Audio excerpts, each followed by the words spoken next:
Hey, what's up? This your boy Big Ken TV and the Really Broke Podcast. I got my co-host Wayne in the house. What up, Cleveland? We're gonna rock the house tonight. We're gonna be body, roddy. We're gonna shout it out. Because guess what? This is the phenomenal, the Broke AK podcast. Tonight, we're gonna shout out, we're gonna bow out, and guess what? Have a wonderful holiday season, baby. And to my right, y'all favorite guest of the week. Well, she's been here like every week, so you know. Hey, y'all. But your favorite guest, especially, yeah, they love her online. You know what I'm saying? They love her on YouTube and Instagram. Dressed tonight, man. I see that. I know. She's showing out tonight. Thank you. Oh, well, she's got the red head, looking beautiful as ever, as always. Hey, listen, I'm gonna dye my head in red next time. Yeah. You need to cover up that map you got in your head, nigga. you got a fucking map on your head with all them marks and shit, nigga.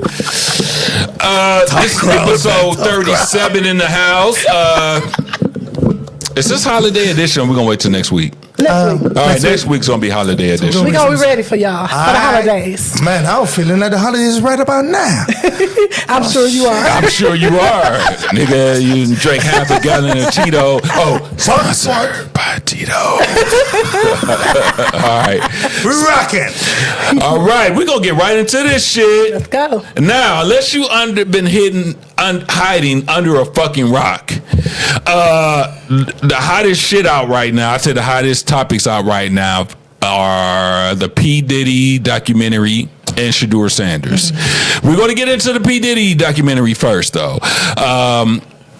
Yeah, that shit was something else, and I have a different take. I know everybody has their own take, their own opinion on this topic. Remind me to never have beef with 50 Cent. Mm-mm. Never have beef. Nope. Never have beef, because you have beef with 50 Cent. That shit lasts a lot. The beef won't end until either he's dead or you're dead. You understand what I'm saying? So don't have beef with 50 Cent. Who has more money? 50 between who? Diddy. Between who? 50 and P. Diddy. P. Diddy. All right then. So he won the battle. What do you expect? I mean, that's what you're saying. Hey. But you know, it all goes to the court of public opinion, not necessarily money. Listen, 50 ain't shit, man. Whatever, man. Run this shit, man. So, he said that we didn't. No, that's a good topic. Listen, he said that we didn't. Let me tell you like this. Listen, man. I'm a 50 fan, though. Listen, I'm a fan of 50. I love 50 music. Don't get me wrong. I'm a fan of 50. There's a difference between the instigator and the man who are making money. Mm-hmm. So 50 ain't making money with all the TV. He's basically like one of the top TV producers. He ain't making no money. He P. Diddy money, though. I mean, he getting there, because they took some of P. Diddy money. They took some of his money. He in jail right now. He over 100 million. Rubbing baby oil on the inmate. He over 200 million. Listen, where my phone at? Hey, look up 50 Cent net worth. Look up 50 Cent net worth. No shade against 50. He's a businessman. 50 got money. But guess what? You counteract enough on listen. 50 got money, nigga. You don't rank on the man. Listen, the point is, 50 Cent is making money ranking down another man. By putting down another man, you don't make your money by putting on somebody else, man. That's the difference. Okay, so let me say this about making money. He is not making money. He is making money by telling a compelling story, the same way he did with BMF, the same way he did even with Power. He's telling a compelling story. People want to know what happened. All the stuff. The world runs on gossip. It does, and they just got out of court. What happened? They just got out of court. Happened? They diminished his charges all the way down to basically a nub or nothing. But why? Right? So people want to know what happened. And 50, I'm gonna tell you one thing that I really like about 50. I feel like he told that story with facts. He did not embellish. He asked for comments from the mother. He asked for comments from people who would not give him any comments. But he told the facts. So I felt like he did a great job with that. So you one of them folks. What them folks? They call you them folks. What kind of folks is that? What kind of folks you say? Everything you heard in the media, you believe. That ain't what I said. I said he told the facts. Listen, I bet you he can give you receipts. He can give you receipts on anything that's up there. Hey. Everything in that story was facts. Hey, Lady in Red. He had video footage. Lady Red. I'm not gonna go as far to say everything was bad. Most of that stuff was facts. It's not about talking about showing shade. It's all about, listen. I respect 50. Don't get it twisted.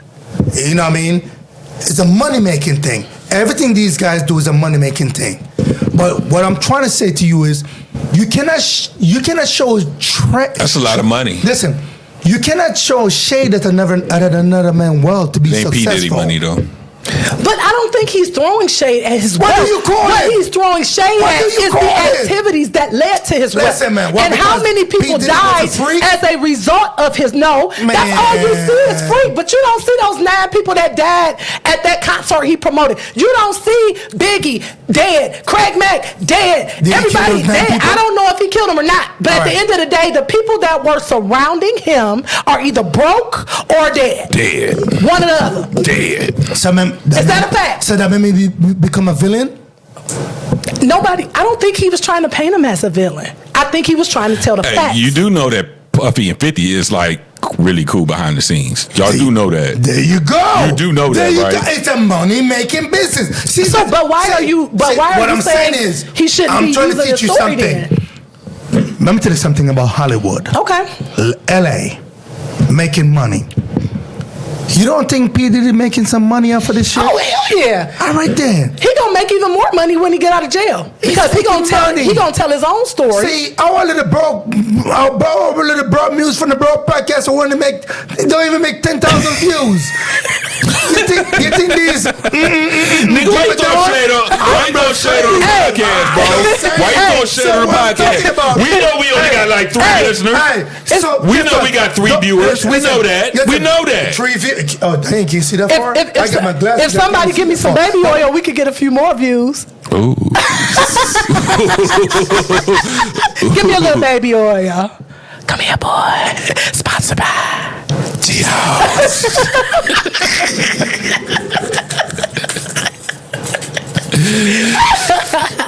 Listen, 50 Cent is the top troller of all fucking time. But to be honest with you, you know that they're like, I wouldn't put it past to them to say, hey, before 50 put the documentary up, that he actually talked to P.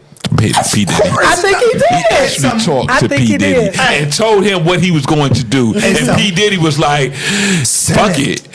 What else? Think about it. You already in jail. Yeah.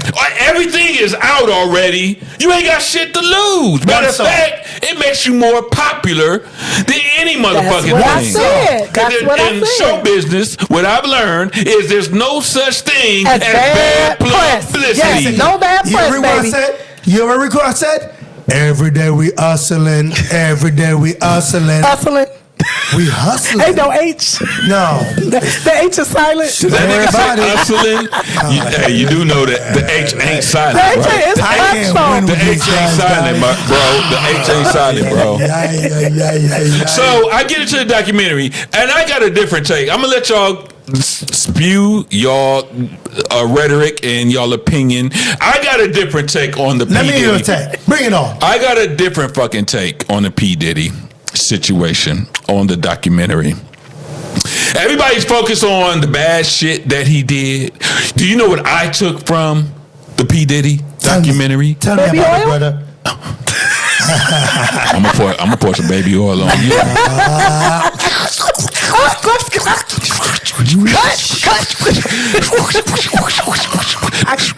Hey, you know when you slap it and there's oil pop everywhere. You pat. I'm glad this was live. I need some of my. Y'all the only ones that's gonna get to see this. I need some patches on my head. Wait.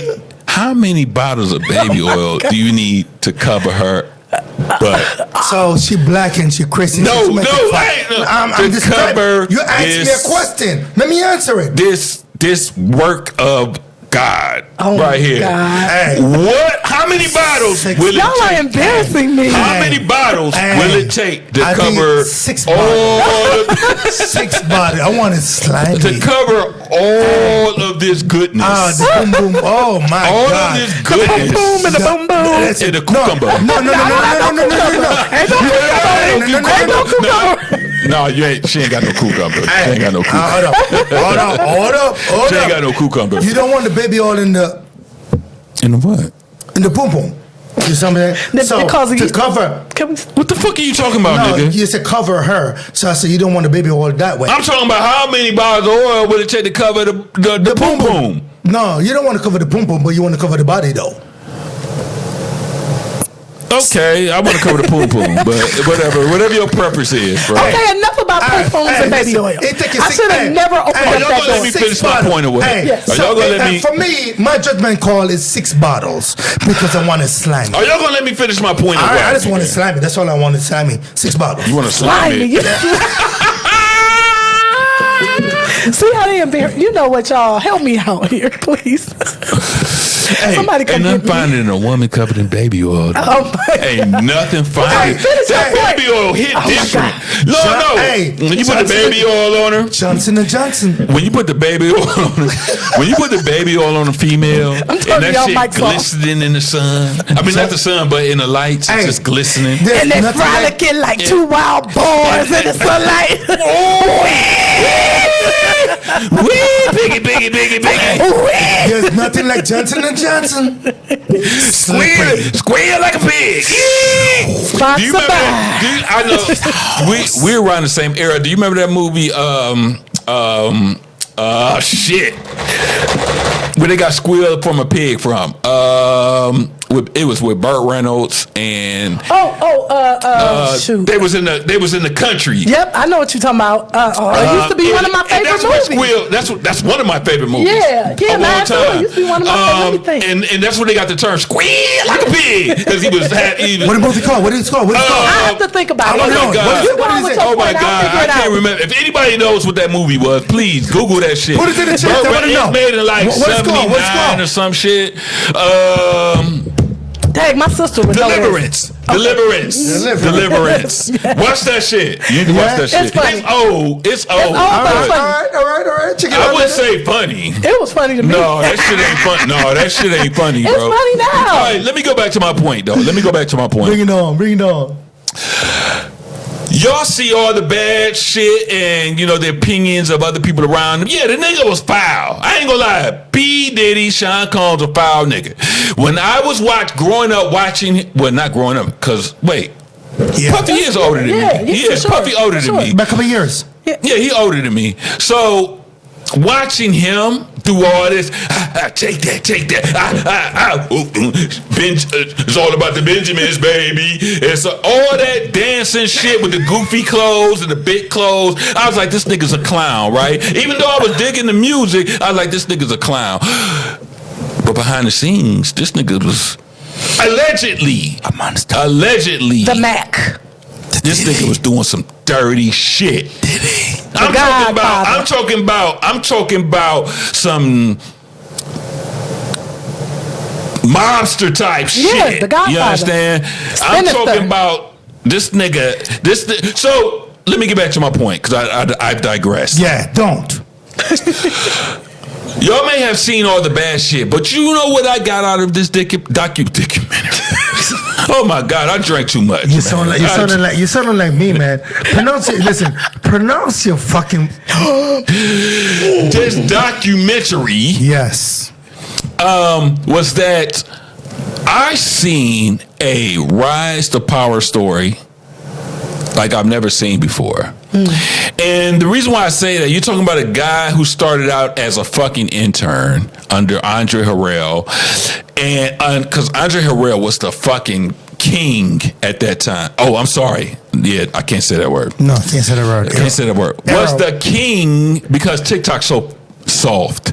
I swear TikTok, I listen, I love and hate TikTok at the same time because Instagram and Facebook let me do whatever the hell I want to, but TikTok wants to ding me on some BS. But so anyway, we're going to keep it PG-13 for TikTok. Hey, TikTok. Even though TikTok be having be having like young girls doing crazy butt naked stuff. We don't want to be Bond, man. All right. No, I like TikTok, but I'm just saying, like, if y'all gonna ding me, give me some real dings, not what I say. Words are just words. But anyway, I digressed again. Come on and progress. Let's go. So. No, because TikTok gets on my nerve, bro. Bring it, man. Come on. I'm kind of glad they sold it because America gonna take it over next year, and maybe there'll be a little bit more. Oh, it's gonna be worse. Trump bite? Huh? No, America bought it already. America or Donald Trump? Which one? Well, Donald Trump is America, There you go. obviously. Get it right. So anyway, you a Donald Trump? Huh? Oh, you a my Republican? gosh. You Donald Trump? No, we don't. You got to get the hell up out of here. We don't do politics. You got to get up out of here, bro. Anyway, y'all interrupted my story, bro. I mean, y'all interrupted my context. All right, anyway. So, I think we're looking at this documentary the wrong way. I look at it as a rise to power like I've never seen before. You're talking about a guy who was an intern under Andre Harrell. Is it Andre Harrell? Yes, Andre Harrell? correct. And he was, at that time, we're talking about the early 90s. Hey, why you diamond this follow? Are you just going to keep interrupting me? I'm sorry. So, we're talking about a guy who, if you wanted to get into the music business, whether you're a rapper or a singer, you had to go through Andre Harrell. You had to.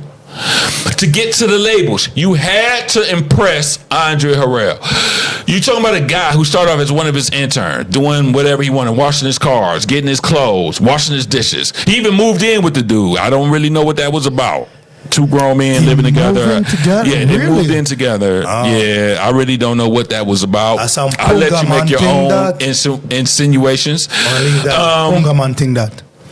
Yeah, what you say? Don't worry what I Bati said. boy, but did you say Bati boy? No, I did not say that. Anyway, so I don't know what that was. Allegedly, they moved in together. Oh, well, no, he actually said he did it. Yeah, they moved in together. Andre Harrell, out of his own mouth, said they lived together. Yeah, he said that Diddy moved into his house before he did. Yeah, before he did. For real? Yeah. Right. Yep. I am moving with a grown man. You're talking about a guy who started off as an intern and then made so many moves to get a job as under Andre Harrell, and then end up getting his own label, ended up getting the biggest artists at that time with Biggie and Craig Mack and Total and 112.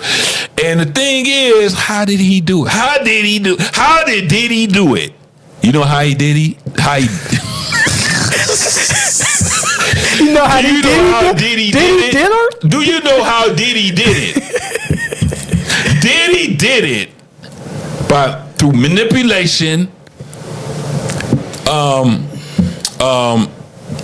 and money, power, and intimidation. The documentary goes into the Tupac and the Biggie thing, and that kind of like pissed me off too, because it insinuated, I'm not saying it's facts, it insinuated that Puffy had something to do with both Pac's and Biggie's murder, but not in the way you would think. He doesn't have the smoking gun. He didn't do anything. It was his actions. But I had heard that when they first got killed. With Biggie, he went to LA. Now listen, you just had the East Coast West Coast war, right? Pac had just got killed in 96. Your album comes out in 97. Why? The tensions are high. The West Coast already told Puffy and Biggie, do not come to the West Coast. Do not come. We're not going to come chase you, but do not come here. Biggie was supposed to go to a UK meet and greet or whatever after the album release party. Puffy said no, he's going to stay here in LA and go to this party the next day. Goes to the party, and that's where he gets popped. Now, this is all according to the movie. We want to make sure. It's all according to the documentary. Yeah. Everything I talk about is documentary. I'm not factualizing, verifying anything. All this is from the documentary. That's right. He got on the phone. The guy was like, hey, we got your stuff set up, Biggie, for UK to go to London, blah, blah, blah. And Biggie and Puffy gets on the phone and said, no, he's not going to stay in LA. Mm-hmm. He gets popped after the party. Did Puffy shoot him himself? No. Did Puffy intend for Biggie to get killed? No, I don't think so. But his actions and his greed, he wanted to prove, allegedly, that he could throw a party in his nemesis area code, in his nemesis backyard. Yeah. We from the East Coast, we down here in the West. That's that ego. That's that ego. So a lot of ego, a lot of power drove Puffy to where he got. And so my take is, you can go to any corporate organization in America and they followed the same blueprint. Matter of fact, all Puffy did was follow the blueprint of America.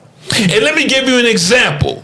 Y'all want to say he's a bad guy. He did this. Do you know you got to have a level of fucking conniveness and shiftiness to become a fucking billionaire? If you think you can become a billionaire by being Mr. Nice Guy and treating your neighbors right, you're a fucking idiot. Oh, I'm sorry. I keep cussing. I know. I keep sorry, TikTok. Sorry, TikTok. We're banned after tonight. Sorry, TikTok. We won't be on TikTok. I wouldn't even care. But so watch us on Facebook or Instagram. So this, I want you to listen to me. I want y'all to listen to me. I want you, to all you people who, I don't know, you might work at God damn it. You might work at Taco Bell, you might work at McDonald's, you might work at Walmart, Target, or whatever, and you're not happy with where you're at.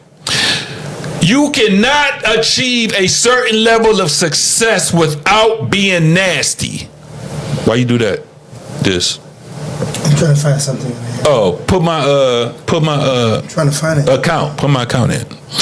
You cannot have the things in life, that fine woman that you see on Instagram, that big fancy car, that big fancy house. You cannot have any of that without a certain level of conniveness, intimidation, and nastiness. And let me give you an example. Hold on. Let me give you an example. Mark Zuckerberg of Facebook. Multi-billionaire, trillionaire. Why'd you have to pick him? How did he get so powerful in Facebook? You know why? Do you know when he was in college, he had two partners? They were the ones that came up with the algorithm for Facebook. It was him and two brothers. You read the story. You saw the story. He kicked them out and started Facebook with their ideas, with their algorithms, with their programs. He kicked them out of that. He paid them off so many millions just to make billions. He shitted on them to get Facebook and Instagram. Let's not talk about your boy, who the Microsoft dude. I don't know. Let's not talk about him. And then we can get into the President of the United States. And if you don't think... we about to go. We're going to leave you on here by yourself. Where y'all going? We out. You ain't about to... Listen, you ain't about to get my $2,000 taken. I'm going to need my money. Hey. This guy would get me deported, man. I mean, you doing too much.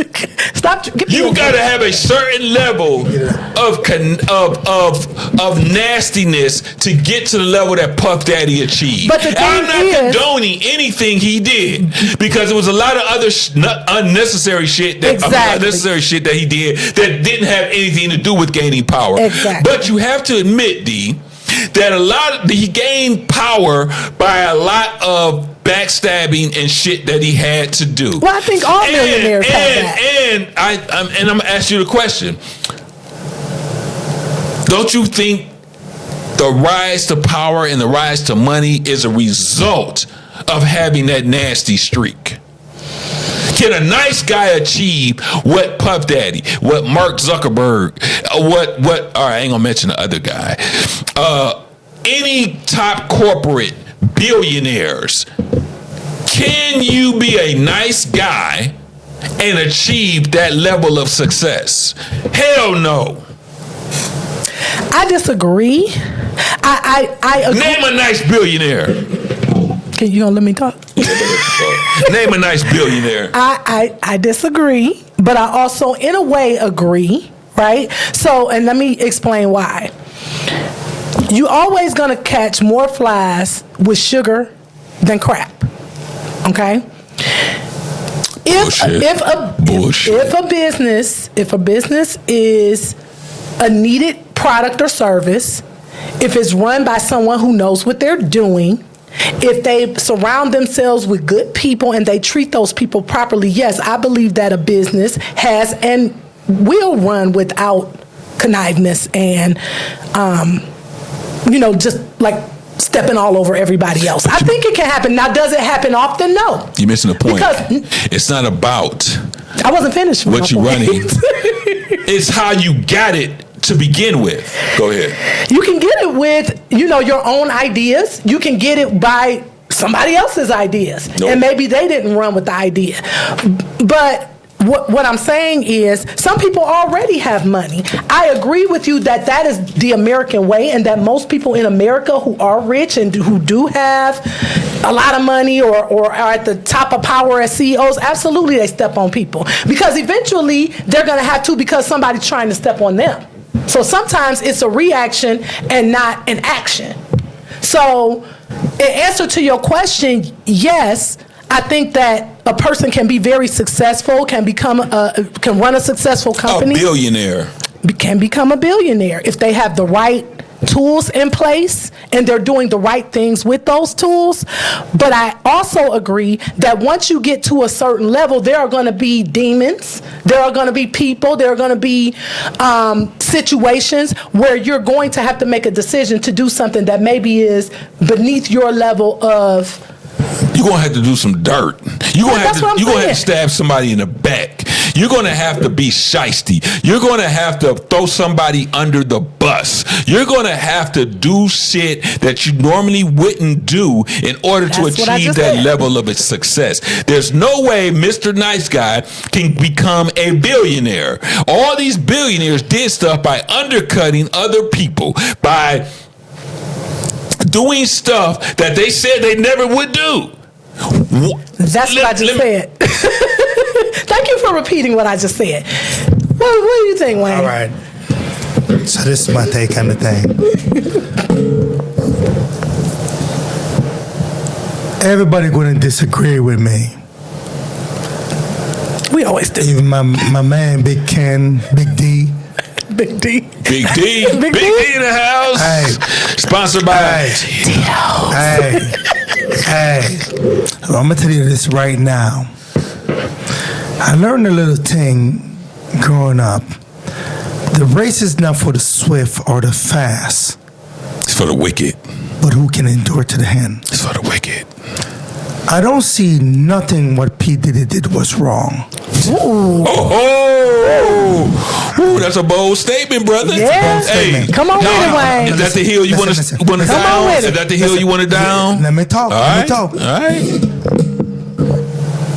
We do it for the love. We don't do it for the likes. Shit, I do it for the likes. Remember, TikTok like my shit. Remember. Gotta get that money, There man. you go. Hey, shout out to Bone Thursday Harmony, Cleveland, Ohio. East 1999, baby. There you go. So, see, what people don't understand, let's digress a little bit. What people don't understand is it's entertainment. Okay. And true. Don't get it twisted. Puffy did what he had to do. No, he didn't. Let me talk. He didn't have to do all the shit. Listen to me. So remember, the race is not for the swift or the fast, but who can endure to the end. If you're a hustler, you're a baller, shot caller. Want to be a baller, shot caller, 20-inch blades, rolling in the parlor. Hey, getting dang tonight. Highway, going to hit the byway. Doing my way. Yeah. All right, go ahead. Okay, we done. Sorry. We're done. That one song, which you just said, oh, shit, paved the way. Y'all niggas tripping tonight. I'm just saying, that one song, listen to that song you just sing. It paved the way to success. Mm-hmm. So there's a difference. Or you want to be an underdog, or you want to be the boss. But Rick Ross said, I am the biggest boss we have seen this far. Is he though? Is he? No. No. But listen to the words. Absolutely not. No. So, he still work for the man. Listen, we're gonna flip it. No. He still work for the man. Listen, I understand 50, we ain't talking about you though. Who do you think he bought the wing stops from? Who do you think owned the wing stops? You already made me clear my point. I'm trying to tell you Puffy vision. I want you to listen to all these lyrics of these songs. Listen, as a producer, you listen to as a producer. Every song a brother drop, I want to say the real word which I want to say. So I want to say brother. So every song a brother drop, you don't think this producer listen to it? Of course. In order for Puffy to be on top, cut it. It's too high. I gotta cut it. I got to cut it. He has to cut it. Cut what though? So What are you talking it about? doesn't matter what he cut. But does it though? It doesn't matter. You have to understand that. Listen, what's 3 things sell in America?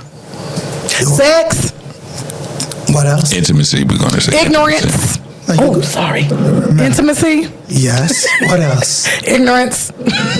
Ignorance does sell. Yeah, And it what does. else? Ignorance. What's the main item? What Puffy have? Money.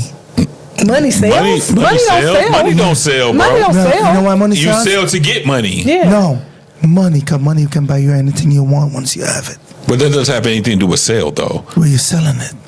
You're selling Not money? selling money. Yes. Because guess what? You're not selling money. Hey, y'all, he ain't from here. Because you listen. Yeah, listen. he's not from here. He's not from America. So forgive me. Listen, because you make trade. Huh? You're making trades. What So trade he making you're in the trading music money industry? for, what are you trading the money for?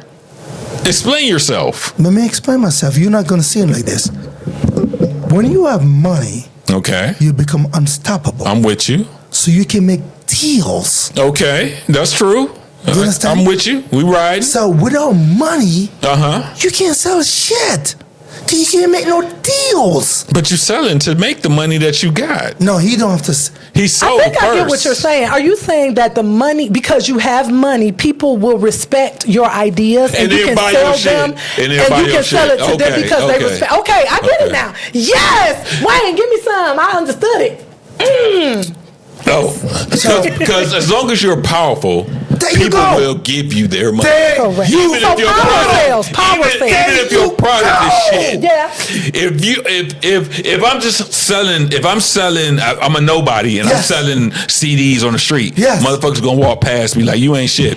But and I might have When the Cardi hottest B record went out there selling her CDs, Right. everybody was buying them. And a couple bang out too, bucks. But if you're a powerful producer and you putting out shit music, they're gonna buy it because they want to be associated. They With think you. because they want your level of success, Yeah. and they think by supporting you and being around you that some of that will rub off on them. Yeah. And that's not true, but it's facts. You're just making them more there money. you go. All right. You're just making them more money. Just making them more money and giving them more power. So that's what I'm saying.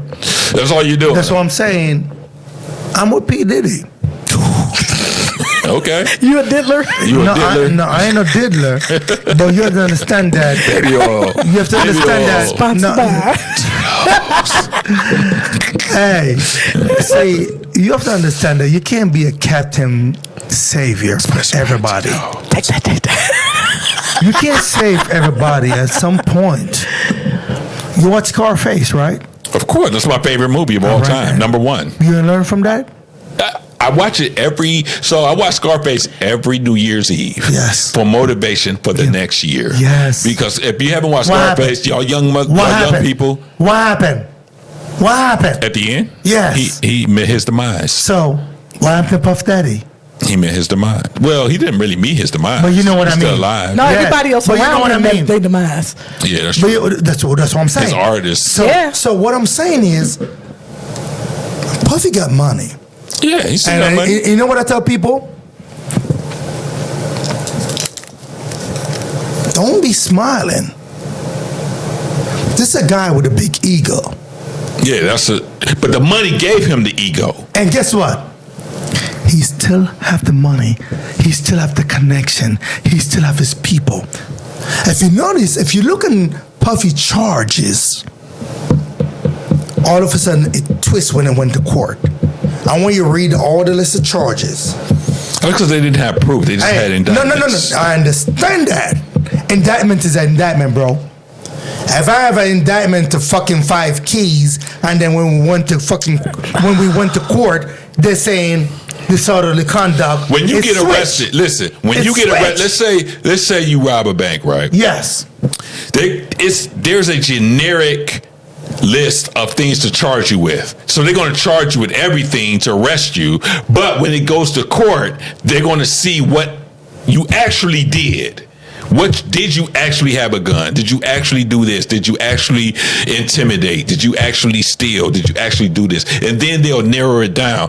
But when the police arrive on the scene, they're charging you with everything. I have one question. So when it came to Puff Daddy's RICO case, they charged him with everything, but only certain things they could prove. Only certain things stuck. I think they could prove a lot more than what he got convicted for. Yes, they can. The money and the power. The money and the power. He didn't have any power.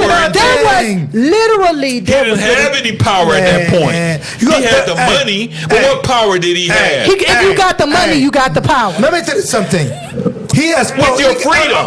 With your freedom, you do. But when you don't have your freedom, how much power do you have? Do you know how many people with money have gotten all the crimes that they actually committed because they have money? Yes. The people that are associated with him have power. Yes. Okay. So even though he may not have the power because he's locked up, everybody who is supporting him has the power because they still got the money. I know what you want. They still got his money. Hey.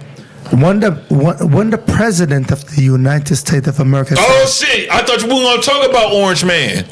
I thought we weren't going to talk about him. Trump on low, man. What? When Trump pack your Gucci purse up. Pack your Gucci shades. Listen. I'm trying to say this whole power it works in America. We've been friends. I might think about pardoning him.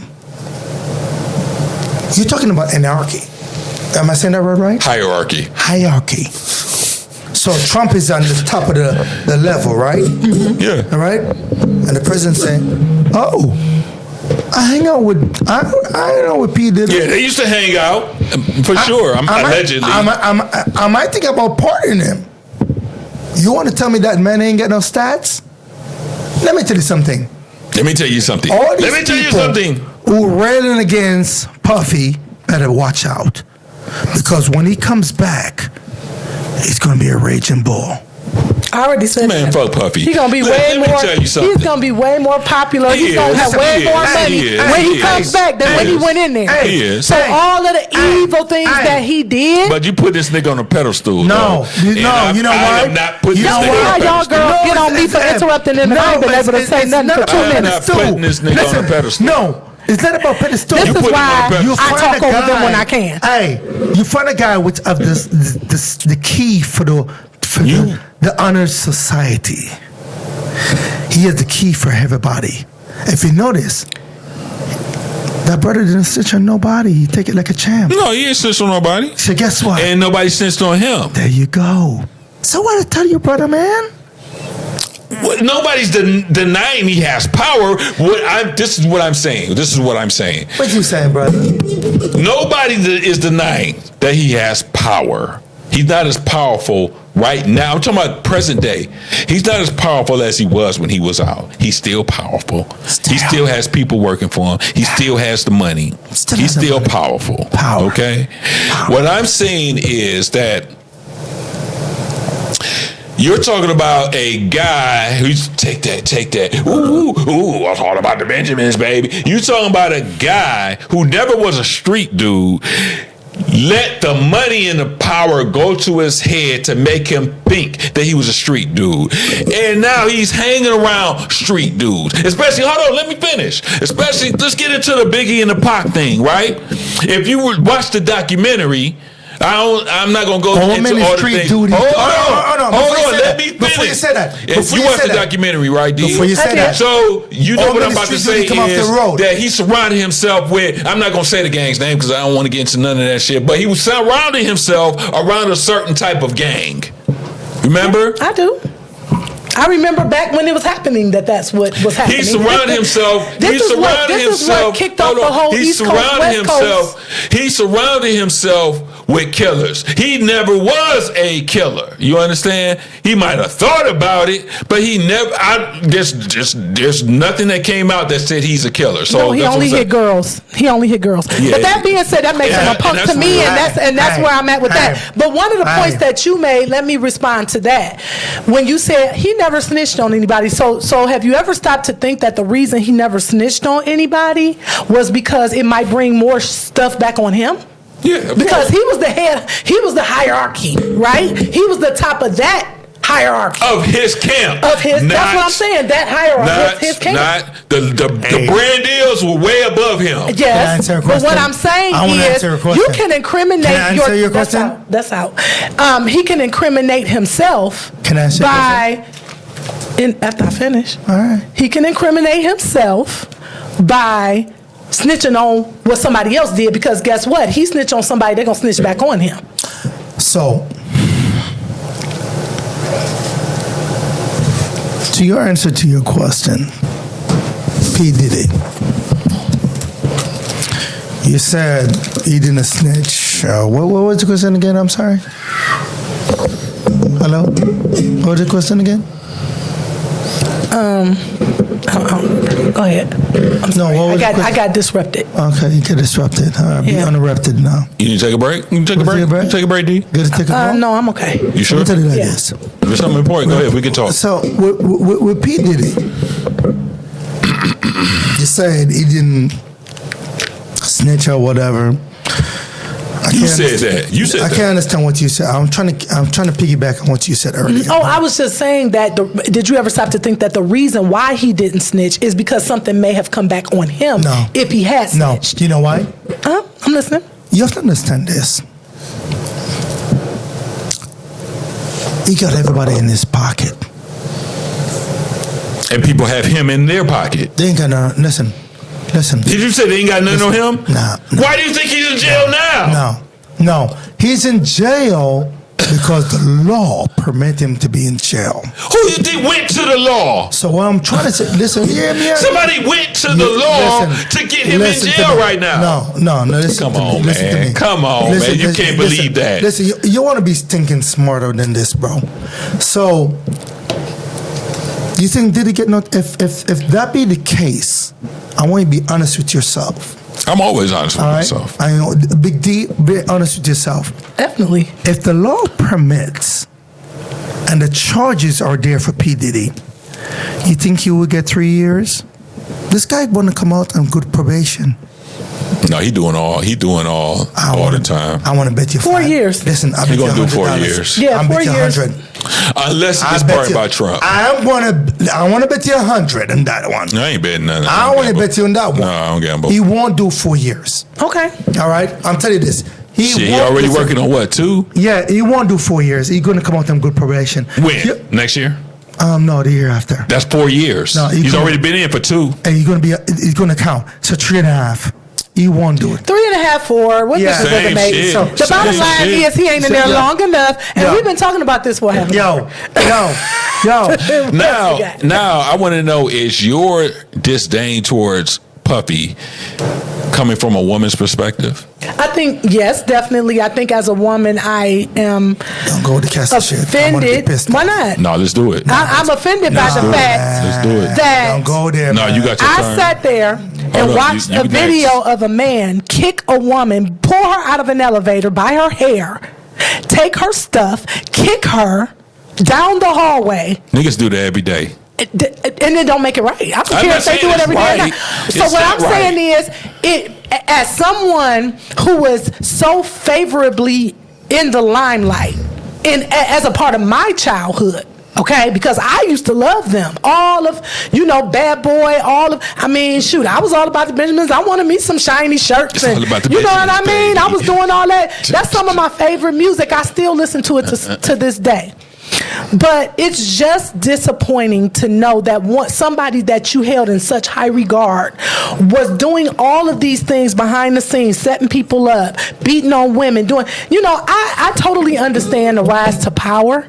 I understand that, people do dirty behind, stab in the back type of things in can't order get to that level become of power without doing it. I get it. I heard you when you said that. Yes, but all that I'm saying is there are certain things that he did, which is why I have such a high disdain for him now. There's a lot of things I feel he did that he didn't need to do. It was just done out of pure evil because that was what he was taught. Now, we ain't going to get into that because we could go a whole nother half an hour about that. But I feel like he was allowed in places as a child that he shouldn't have been. And he was taught certain things that he carried on in his life and in his interactions with other people. And that is what caused a whole lot of this extra stuff to go on. It's one thing to have an ego. It's one thing to be smart. It's one thing to be business savvy. But it's also something else to be kicking girls and pulling their hair and pulling them out of elevators. Now, what I'm saying is I want to be clear. I'm not saying you had to do any of the shit. Beating a woman is wrong. A lot of the shit we do not condone any of the shit that Puff Daddy did. It was foul. Allegedly did. I'm gonna say allegedly. Except we really broke. We do condone making money. Yeah, we do want y'all to condone make some making money that we're not making. And I want you to understand, we are not condoning any of the shit that Puff Daddy did, according to the documentary by 50 Cent. All I'm saying, and I want to be clear, what I'm saying is that it takes a level of nastiness to get to a certain level of success. Ken, you so clear on that. We clear. It's clear. Clear. There's a certain way to move to get to millionaire status. You are not going to get there by being Mr. Nice Guy. And if you say, hey, well, I know a couple of nice guys, you know a couple of nice guys, but you don't know what they did to get there because it's under wraps. That's all I'm saying. What I'm saying is, nigga, level up.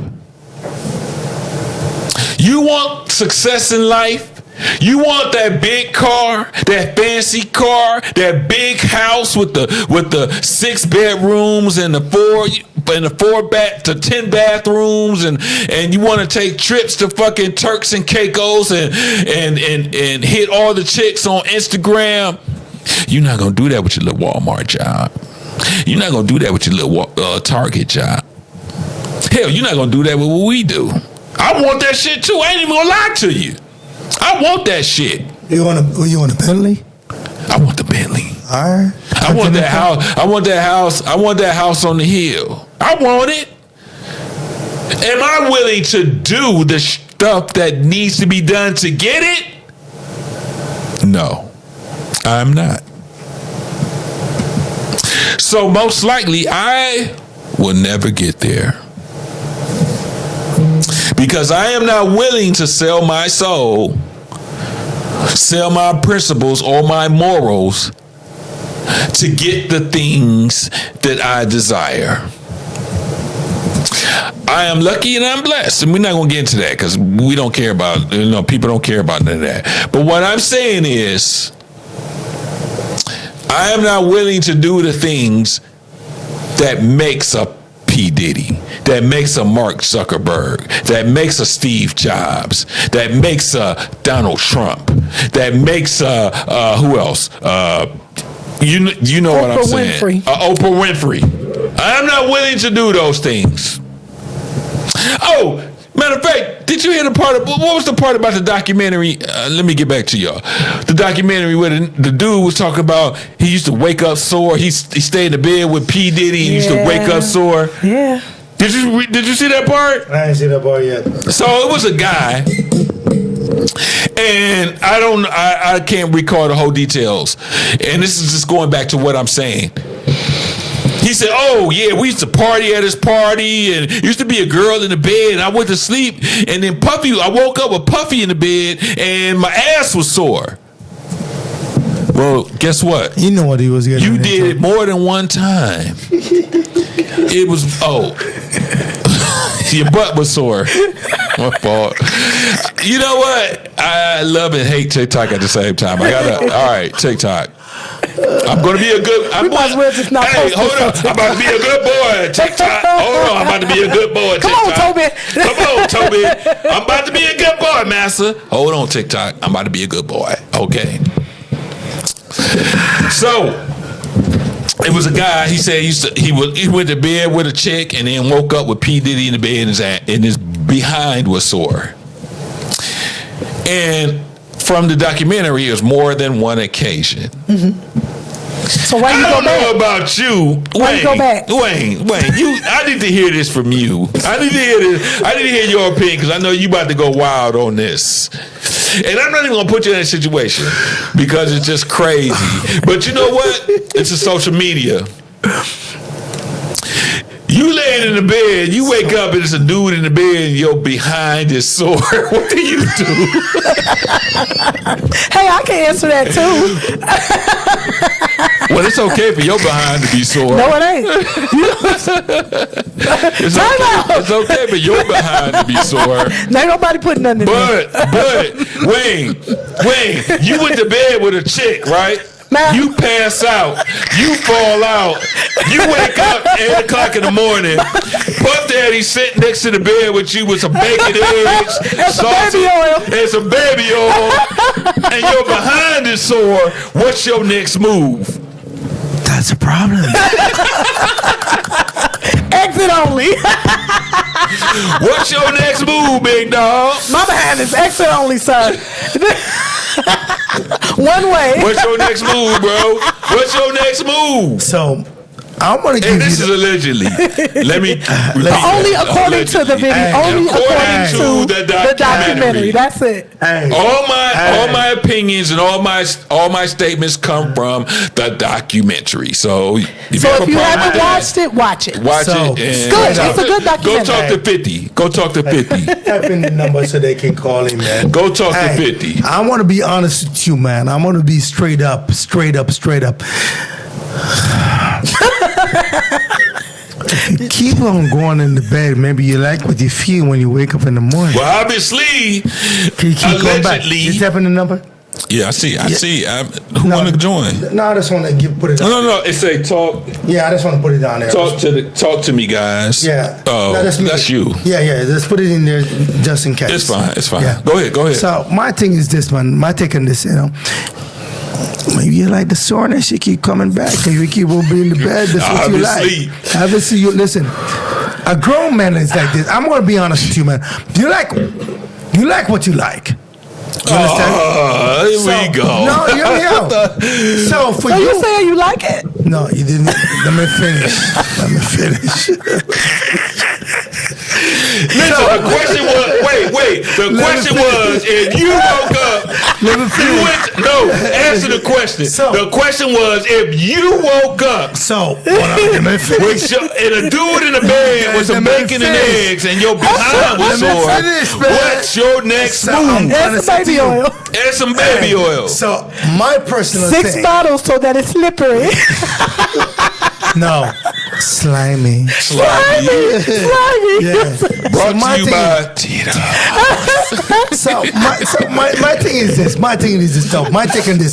I'm gonna give you 2. Listen, for me, straight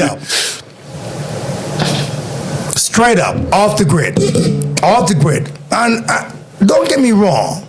I'm a big Puff Daddy fan, but don't get me wrong. Don't you take it too long. Rule number 1. Yeah, you stalling.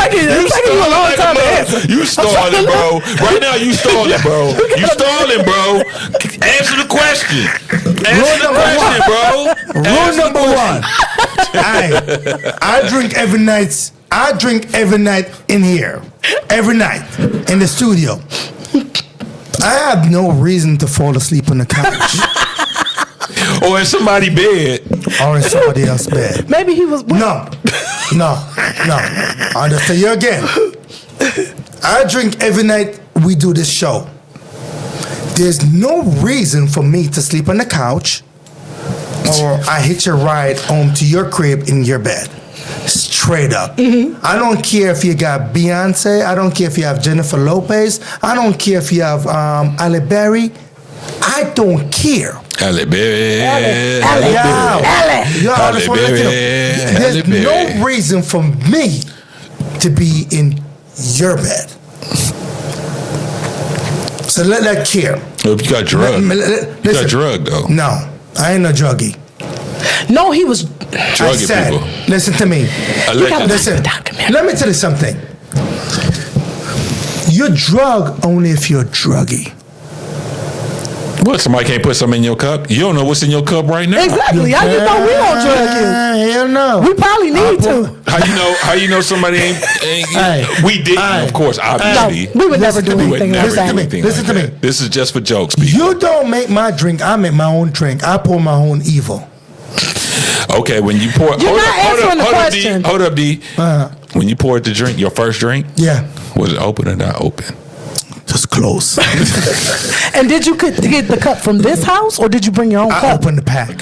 You opened the pack? The pack was already open. No, it wasn't open. It was open, bro. It was open. You taking too long to answer the question. I'm still waiting on your answer. You never choose on the first cup. You choose on the fourth cup. I'm still waiting on your answer. Listen, listen. Hey, why do black people do that? Why do black people do that, though? We always take off the time and then take the third. I do that. I don't get the answer. No. We pick up the first two cups and then we go for the fourth and fifth cup. Because I do that. People are wild out here, bro. But it was a brand new pack of cups. I don't care. I want to take from the fourth cup. All right, go ahead. So my thing is this now. You still ain't answered the question. I'm answering my question. Now, I answered the first part of the question. No, you didn't.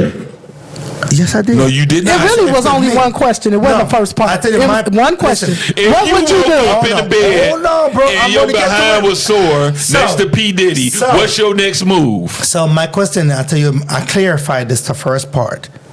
If it was me, personally. So you're saying you wouldn't be in the bed, period. That's what you're saying. I tell you that part. Now, the second part, now I'm going to answer that question. Mm-hmm. If you keep on laying in P. Diddy dead, maybe you like what you like. And if you like what you like, you just keep going back.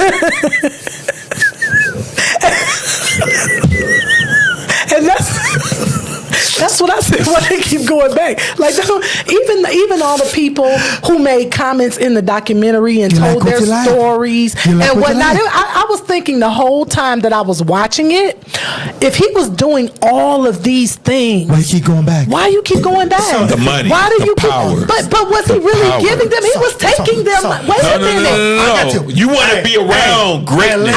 But you want to be around. There is a difference. There is a difference between. There is a difference between taking somebody's.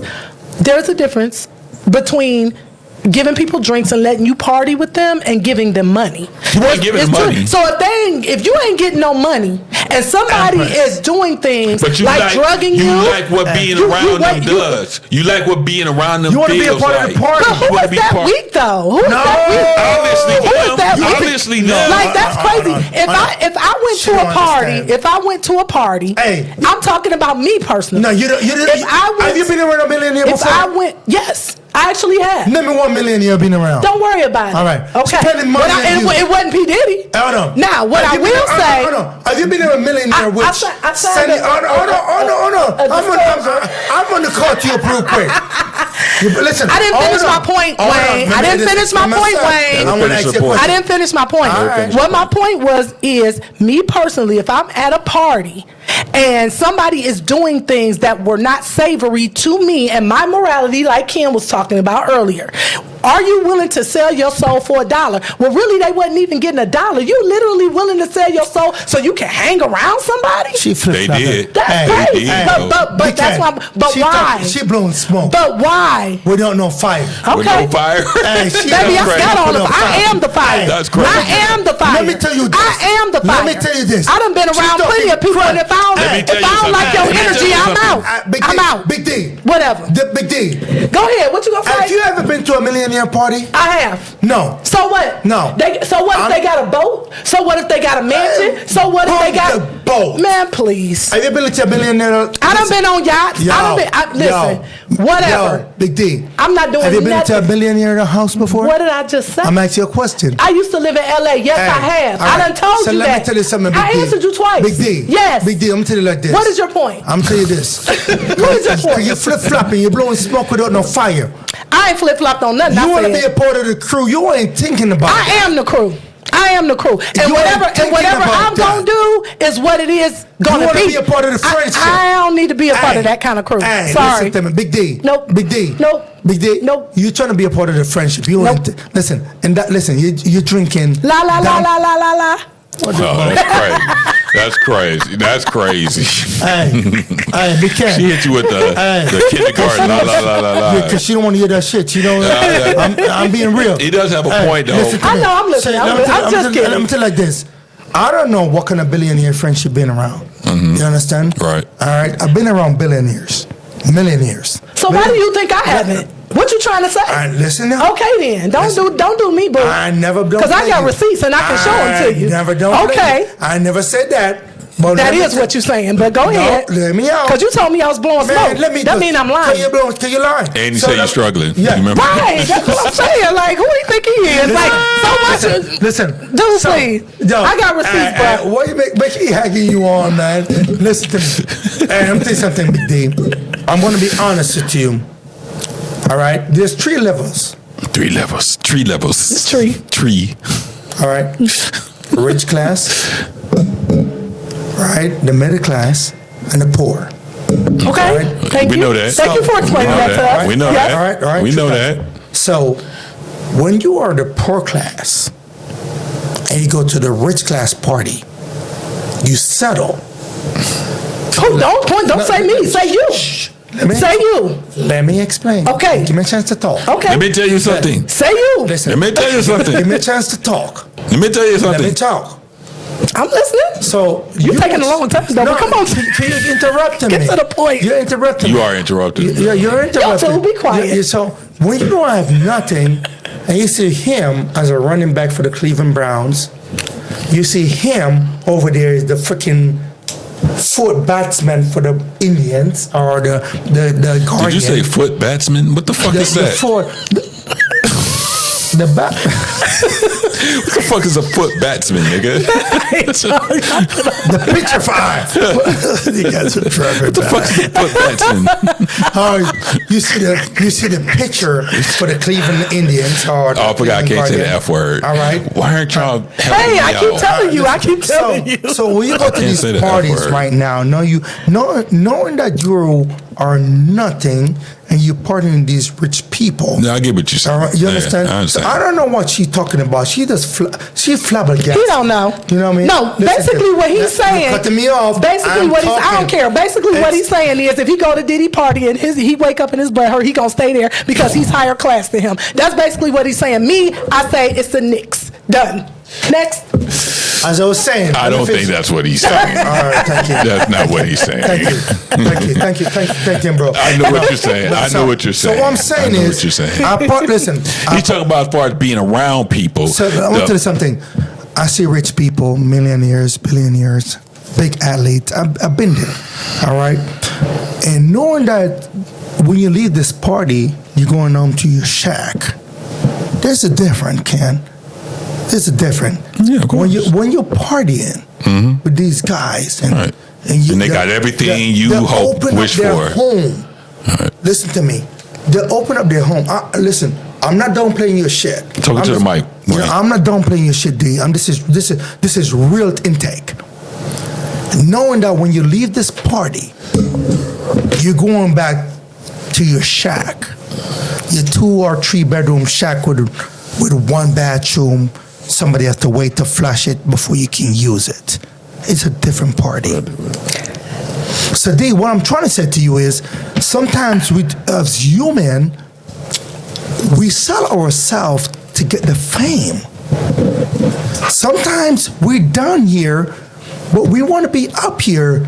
You're thinking that if I be friends with you and I lower my standards to be with you, we may be good buddies. And then you feel like if we be good buddies, you will help me out. This is reality. Listen, I'm not going to be on this mic and paint a blank picture like I'm perfect. You'd be surprised what would you do for some help. That depends on the person. It's not about the person. It does depend on the person. Every person is not going to, first of all, I don't care if you're a millionaire, billionaire, gajillionaire. A person is a person to me. Secondly, I've never lived in a shack with a bathroom and had to wait for somebody else to flush it. Maybe somebody who has lived that kind of life may have that. Can I finish? Can I finish? Maybe somebody who has lived that way may have that type of mentality. That is not my mentality. How much your house costs? Don't worry about how much my house costs. Tell your business. Don't tell mine. What I'm saying is, when you go to a house at a party, I don't care.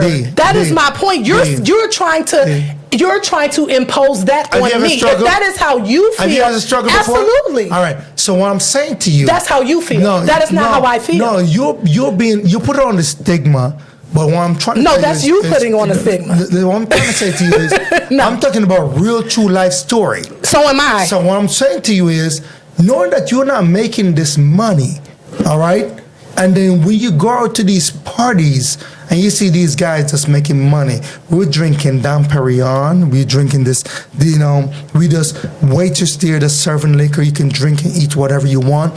You're picturing in your mind like, damn, I'm living the life. You understand? And then when you go home after leaving the party, see, I don't know your lifestyle. I'm not judging your lifestyle. Have you ever been at your house and then a limo come pick you up from your house to go to a party? Have you ever never lived those lives before? Of course, I've had a limo come pick me up and take me to a party. Absolutely. No, more than once. No. Not on your expense. Yeah, my expense. Who else's expense would it be? So what I'm saying is, so there's a different level of success and a different level of party. See, I don't know your party. I'm not going to judge you in your party based upon what you experience, but I'm telling you what I have experienced. I experienced partying. What I need you to do is stick to your experience, because you're right. You don't know what my experience is, but when I tell you what it is, you tell me I'm blowing smoke. So that's what's agitating me. So tell me about your experience. That is what I was trying to tell you, but you kept telling me. No, I'm not going to retell you because I already told you. But you keep telling me that I'm blowing smoke when I'm telling you I've been to billionaires' parties, I've been to millionaires' parties. I have done a whole lot of things in my life that you probably have no idea that I have done. But what I do know is that I do know, Wayne, is that whatever I do, I stand on principle. Oh, you got a stage name? I didn't know. No, that's the government name right there. What? You called something else? Damn, I'm like, come on, slippery, slimy, slick. Come on, slick. We gonna start calling you slick. You know what I mean? What I do know is that I stand on my principles on whatever I do. And even it doesn't impress me for somebody to show me a little bit of food and a little bit of limo and a little bit of house. I could care less about any of that. That's me personally. Now, I'm not saying there aren't people out there who are in situations where if they were brought from one situation to another, that they may be willing to accept what's going on. But if there are evil things going on around me in any situation, I'm not staying there. I don't give a darn. Can I say damn? Darn. I don't give a darn. I don't give a darn how much money somebody has or how much I want them to be my friend. I'm not doing that. That's me. People may disagree. I think everybody thinks different. I don't think like that. I feel like I can get what you got. I done been to Turks and Caicos already. That ain't shit. No, but what I'm saying is we were talking about. You can purchase that shit and offer up. What are you talking about? We were talking about the things that rich people do that sometimes people who are poor cannot do. I'm poor as shit. I'm on a Really Broke podcast doing this shit for free every week. Okay, but I done been a whole lot of places. I done met a lot of people, and I done a lot of things. But they ain't your friends, though. I don't want them to be my friends. For what? For what? Them being my friends ain't gonna make me no money. And I know that. These dummies that's out here, letting people misuse them, waking up with, they buns hurting and talking about they don't know about it, and years later talking about how traumatized they are. They are the ones that need to learn that. Y'all ain't making no money. Y'all ain't doing nothing but being used and being traumatized. For the young people out here that's watching the Really Broke podcast, think about what you're doing before you do it. Don't let anybody sell you a line of BS. And y'all know what BS means. Yo, people out there, People Nation. I'm going to be honest with you right now. A struggle brother which living in Cleveland, Ohio, where nothing has been given, everything is all earned. I think these capping. You understand me? Calling me a liar again. This is like the third or fourth time. This is the third or fourth time. You a liar. So don't say you ain't call me no liar because you done did it. I give you a chance to talk. He's saying you lying. I give you a chance to talk. I didn't interrupt you. Yes, you did. No, I did not. Them fighting words. Them fighting words. So, Cleveland Nation, these capping. You understand me? Straight up. Let me tell you like this. I kicked it. You know what, man? I once sit in the living room of a millionaire, and I'm like, I said to myself, my God, I wish I can get a hookup. Is that your friend now? Still my friend. Oh, is it? Yeah. Tell him to come on a Really Broke podcast and tell us about the experience. You know the difference between me and the others? Receipts. You know what? Give us receipts. Let me talk. Receipts is crazy. Hold on. You know the difference between me and everybody else? You on the Really Broke podcast, and y'all. Hey, we ain't gonna be shitting on the Really Broke podcast. No, I'm not. But what I'm saying is, you sitting in the same seat I'm sitting in, talking crap. The number one podcast in Cleveland, Ohio. The difference between me and everybody is Tito's. So the difference between me and these people. All D is talking about, I guarantee her, if one of those millionaires or billionaires present her with the opportunity, but she a broke ass, and I won't pronounce or say the rest. Ninja, karate ninja. She would jump on the bandwagon. This is the problem. People like to blow smoke without fire, but I'm telling you like this: if you go to one of those millionaire party, and there's a presentation to you saying that, hey, I can help you, I guarantee you, no matter what the situation is, you're going to jump on the bandwagon. So I'm not going to make D keep on blowing smoke saying that she this and she that or whatever. I've been to all these parties, man. I've been to these parties where, I've been to parties where I park my car somewhere and a lemon pick me up and I go somewhere else where I don't even know where I'm going. You know what I mean? I've been to all these VIP. So what did you do? Party. What happened at the party? I'm just here at the party. Was it all, everybody was all good and you stood on your principles and morals? I'm there at the party. Did you take, what did you do? I'm just here at the party. You just at the party. You did absolutely nothing. Did you wake up with your butt sore? You did absolutely nothing. Who capping now? Who sound like they capping now? Hey, like receipts. I need some receipts. I need some receipts. Listen, I'm just here at the party. Y'all party. tell them receipts. You understand? And this is what I always say. You don't have to bring the blackness out of you every time you go to a party. You sit, you observe. You don't have to drink like a fish. So what you're saying is black people don't have a seat at the table? Is that what you're saying? Black people don't deserve a seat at the table? What did you do? I didn't say we didn't deserve a seat, but sometimes... But we don't have a seat. We don't have a seat. For those of you guys watching, I really would like to hear you guys. I really would like to hear you guys. You was talking to Ken. I would really like to hear you guys. But what you guys have to say. Would you sell your soul to go to a millionaire's party? This is straight comedy, yo. Would you? Everybody answer in the comments. Would you sell your soul because you going to a millionaire's party? Would you let somebody drag you out of the elevator by your hair and kick you because he's a millionaire and he's your boyfriend? And Would you let him do it? Butt sore. Exactly. All right. I'm capping. Because I'm capping. On the 23rd of this month, I'm going to a party. I'm going to invite you. Okay. I hope you can control your but I'm leaving. If any of that shenanigans going on, I'm out. Make sure your phone be leaving. You don't want to wake up with your butt sore? I'm not going to wake up with mine sore. It's a one-way ticket, baby. Only out. Only exit. We don't do no entrance in there. Oh, really? Nah. Never? Not even slippery or slimy. Never? Never. Okay. Never. All right. Yeah, and I got receipts on that, too. Okay. No, you don't need receipts. I believe you. I'm going to get you some better fiber. All right, we're going to keep moving on. I said what I had to say about the P. Diddy documentary. P. Diddy, my guy, man. Let me tell you something. In closing... On the P. Diddy. In closing, watch the documentary. Watch the documentary. It's very good. The documentary. Yeah. And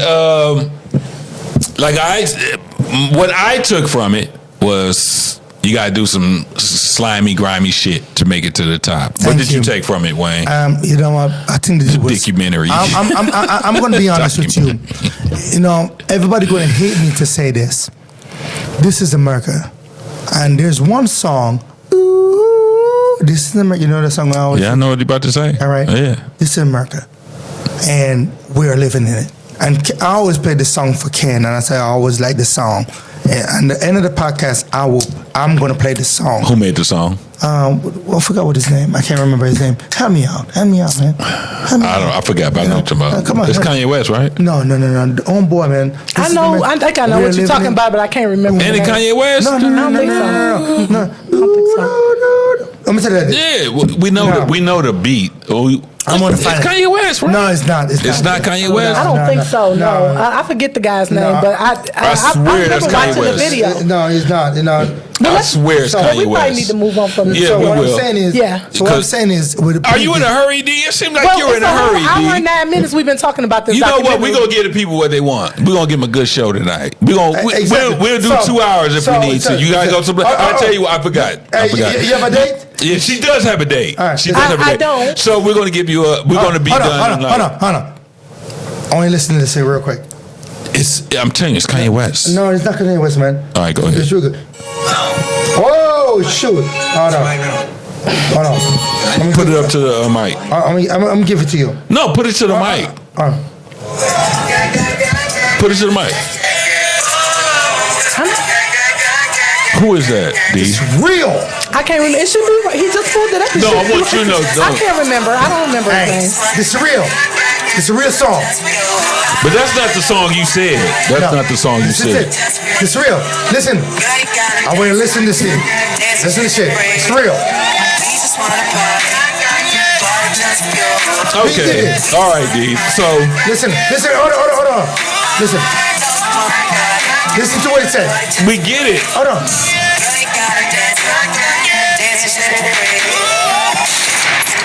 is America. Don't catch you slipping now. Don't catch you slipping now. Look what I'm whipping now. This is It's real. Don't catch you slipping now. It's real. Don't catch you slipping now. Childish Gambino. That's who it is. That's Childish it. Gambino. That's the only song I know. So what I'm saying is, this is America. What does this got to do with Puff Daddy? Nothing come easy.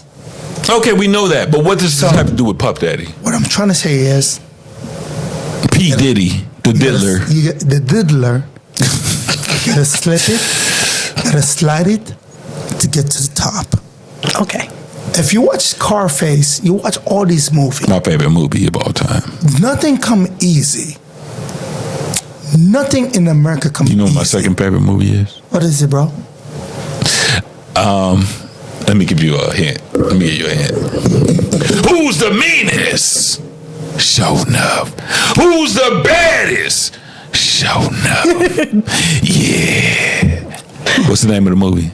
God damn it, I can't forget it. I know Dino. Talk to me. It's The Last Dragon, ain't The it? Last Dragon. Yeah. Okay, go ahead. So what I'm saying is, to end the story, the P. Diddy controversy, I have no remorse. It did what he have to do. So you pro Diddy? I'm pro Diddy. Okay. to be a black lion in this society today, You gotta do certain shit. you have to do certain shit. Okay. You know what I mean? I agree with that. Success doesn't come overnight. Yep. And as the lady say, he was the black Superman. I wouldn't say that. You need to watch the video. TV again. I wouldn't say that. The lady said, Black Superman. You remember that hey, song? yo, P. Diddy was the black Superman. Above the law. There you go. I didn't want to say above the law. I said black Superman. I didn't want to go there. No, No, I like the above way you the tied law. it. Yeah. No, he knew. Yeah. I like the way you tied it in. Yeah, That's exactly. sweet. That's Exactly. sweut. Above the law. You see what I'm saying? Yeah, I You see got what you. mean? I got You you. feel like He did know. it's like you never watch a movie with the Denzel Washington. Yeah, that's my nigga. My nigga. Best actor of all time. Yeah. Y'all still saying and the next movie. No, we can say nigga though. When You just can't say the other word. Hold on. When Denzel played the Godfather, when he was the hustler, American gangster. American Gangster. My man. My man. See. No, that was Training Day. My man. Yeah, but when he played The American Gangster. That's an American Gangster. See, but my man was Training See, Day. you have to understand that. You have to see P. Diddy's vision. Remember, this is a producer. He watched and mimic everything which he wanted to be. You're talking broken English right now, Wayne. I have no idea what you're talking about. Remember talking to Mike then. Okay.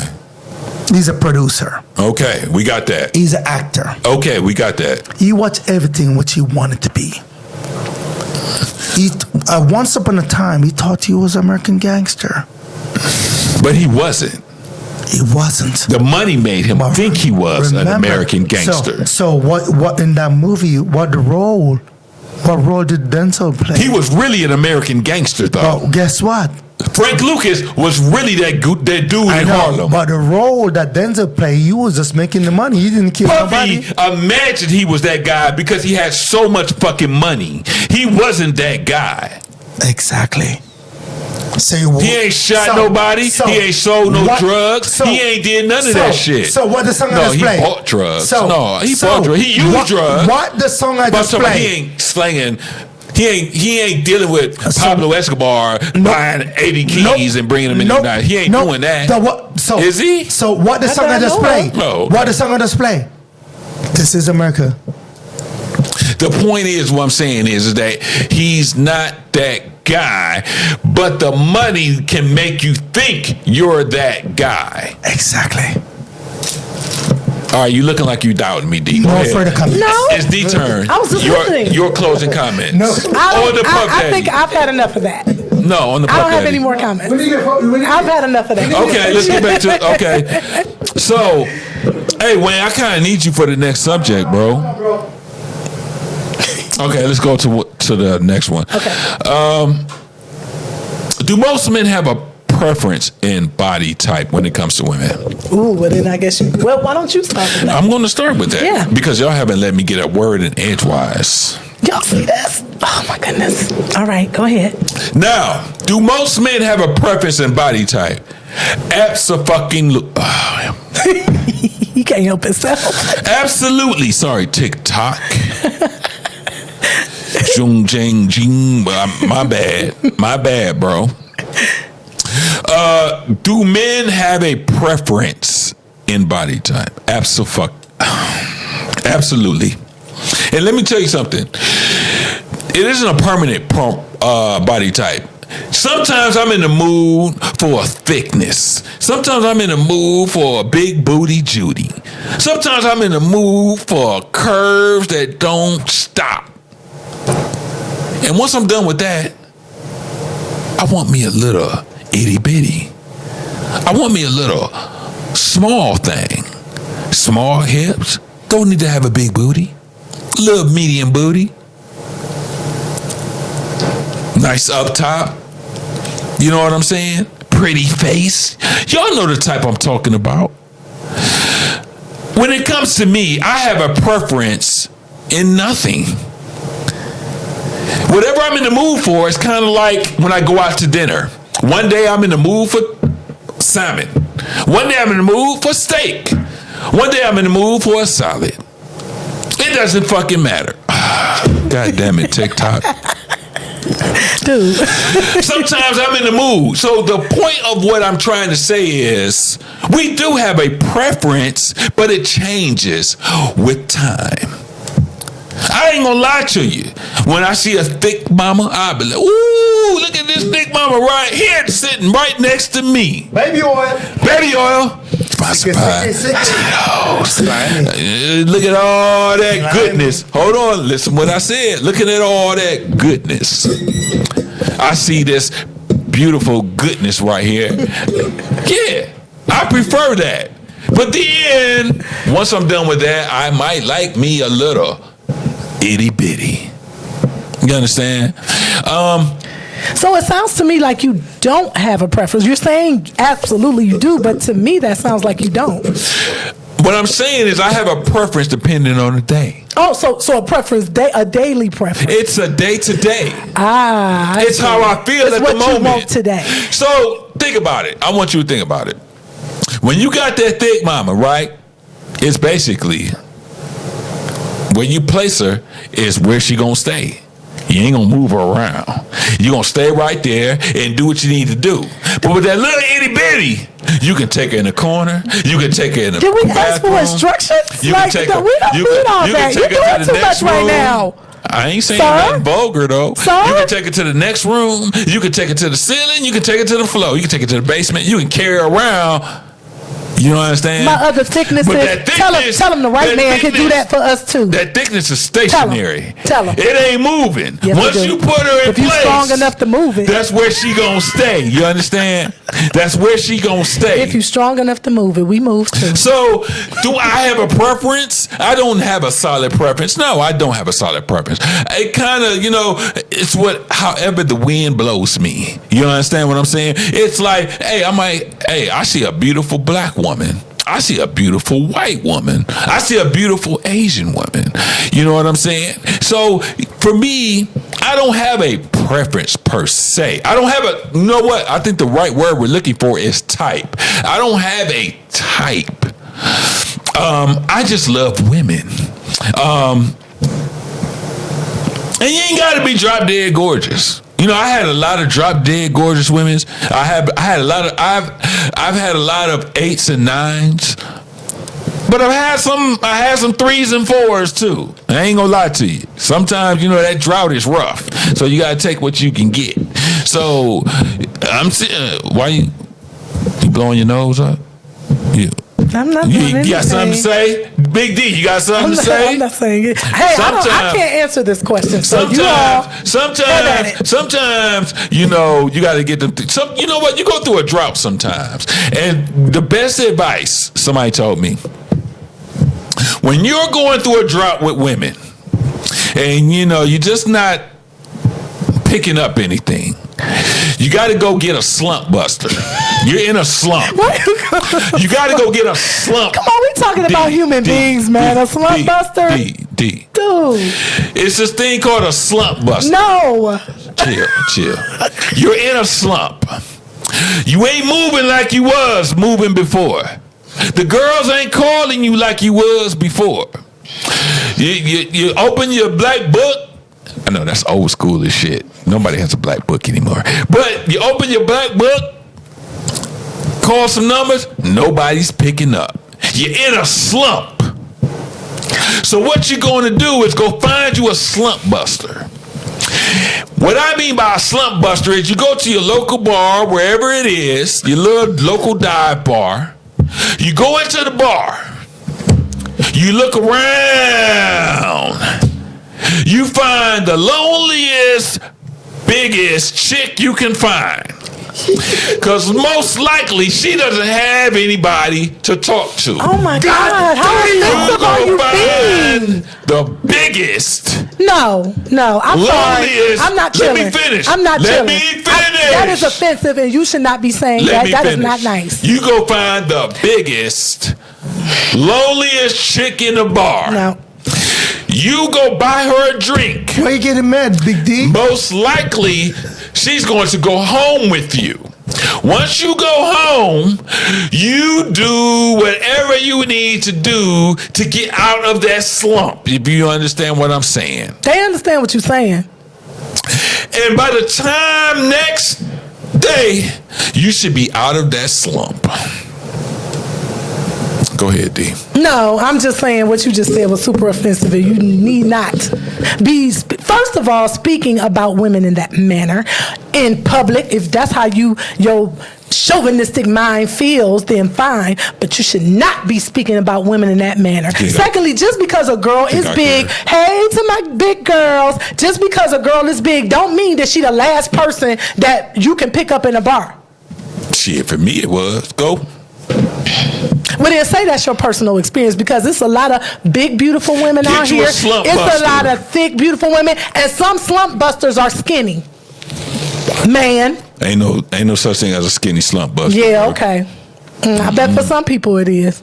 No, it ain't, girl. So my take on this, man, I didn't even know what a slump buster is. All women are beautiful. Hold up, since you just came in, let me rephrase your question. All women are beautiful. Do most men have a preference in body types? I would say yes and no. And you can't say yes and no. And here's why I say yes and no. So depends what the urges are for the moment. You know what I mean? You have to understand that with men, depends what's your agenda for the night.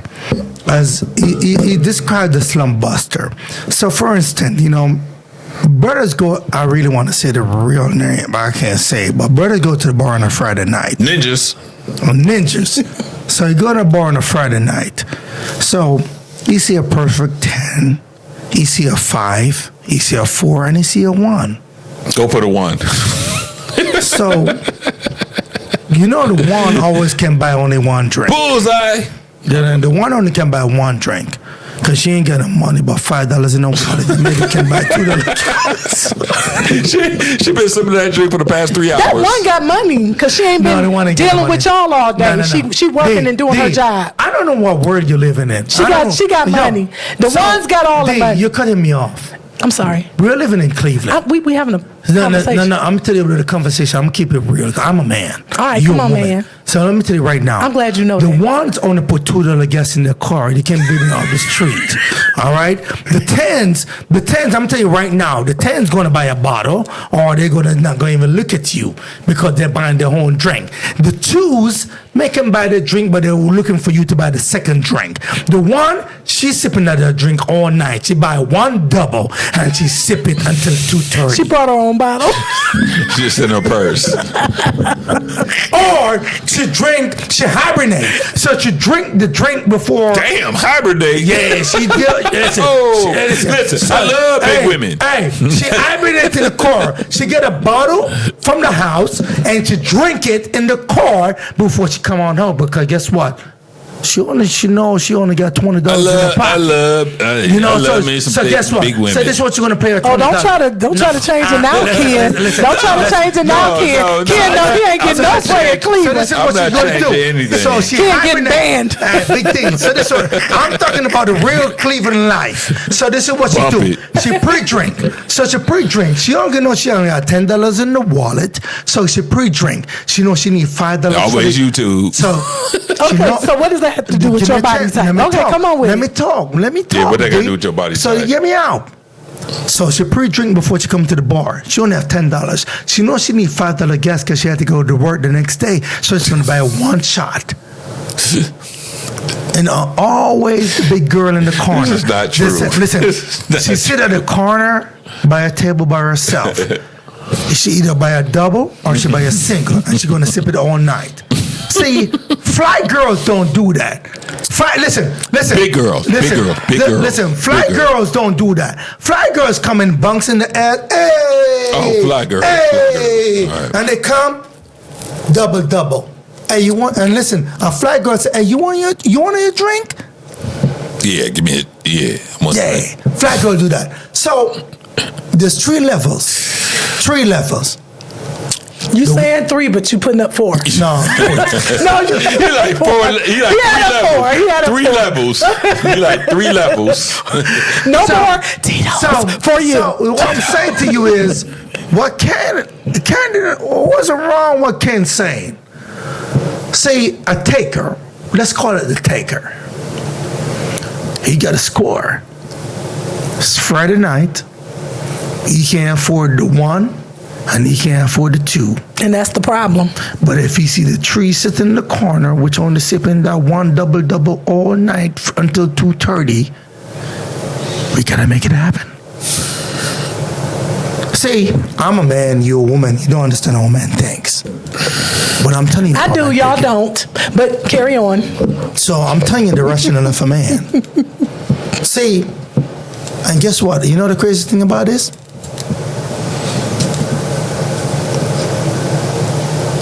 Bumbo Jumbo may give us the best ride ever in our life.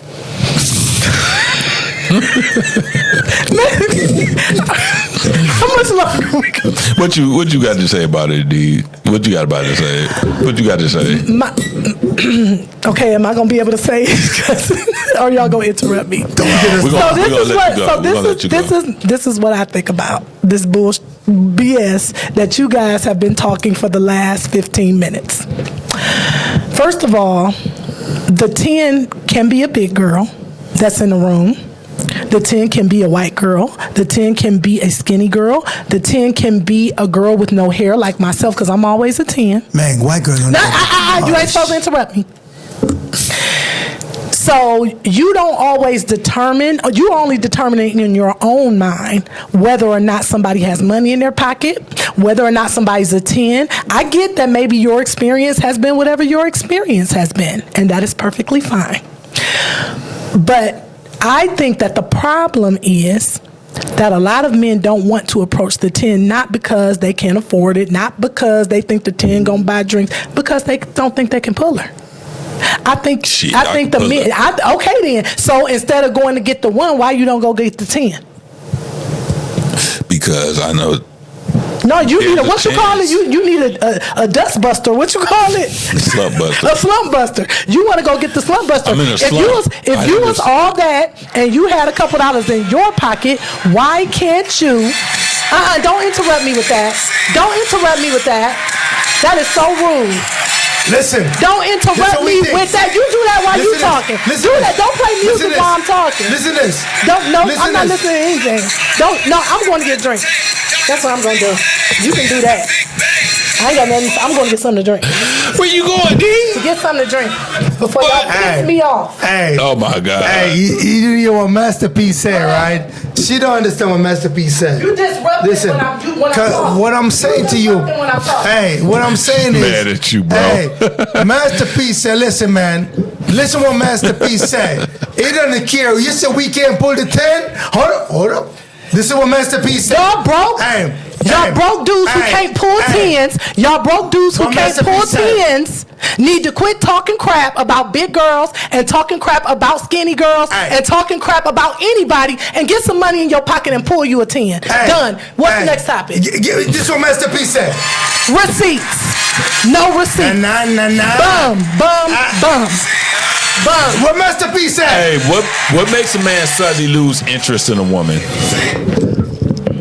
What does a woman do that can just like turn you off and just make you lose interest and say, fuck it, I'm about to just move on to another fucking chick? What the fuck is that? What's going on?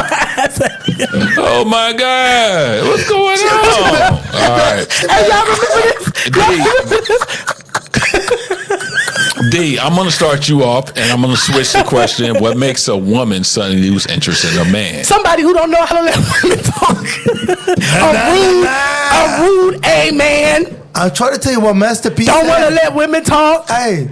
A man who thinks that only big women can't be beautiful. Nobody said that. A chauvinistic man.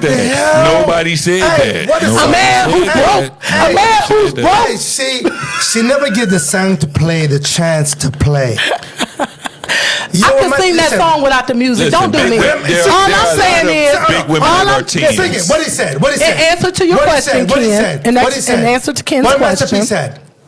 What turns a woman off about a man? No, you changed the a man that is not a gentleman. A man that has no money.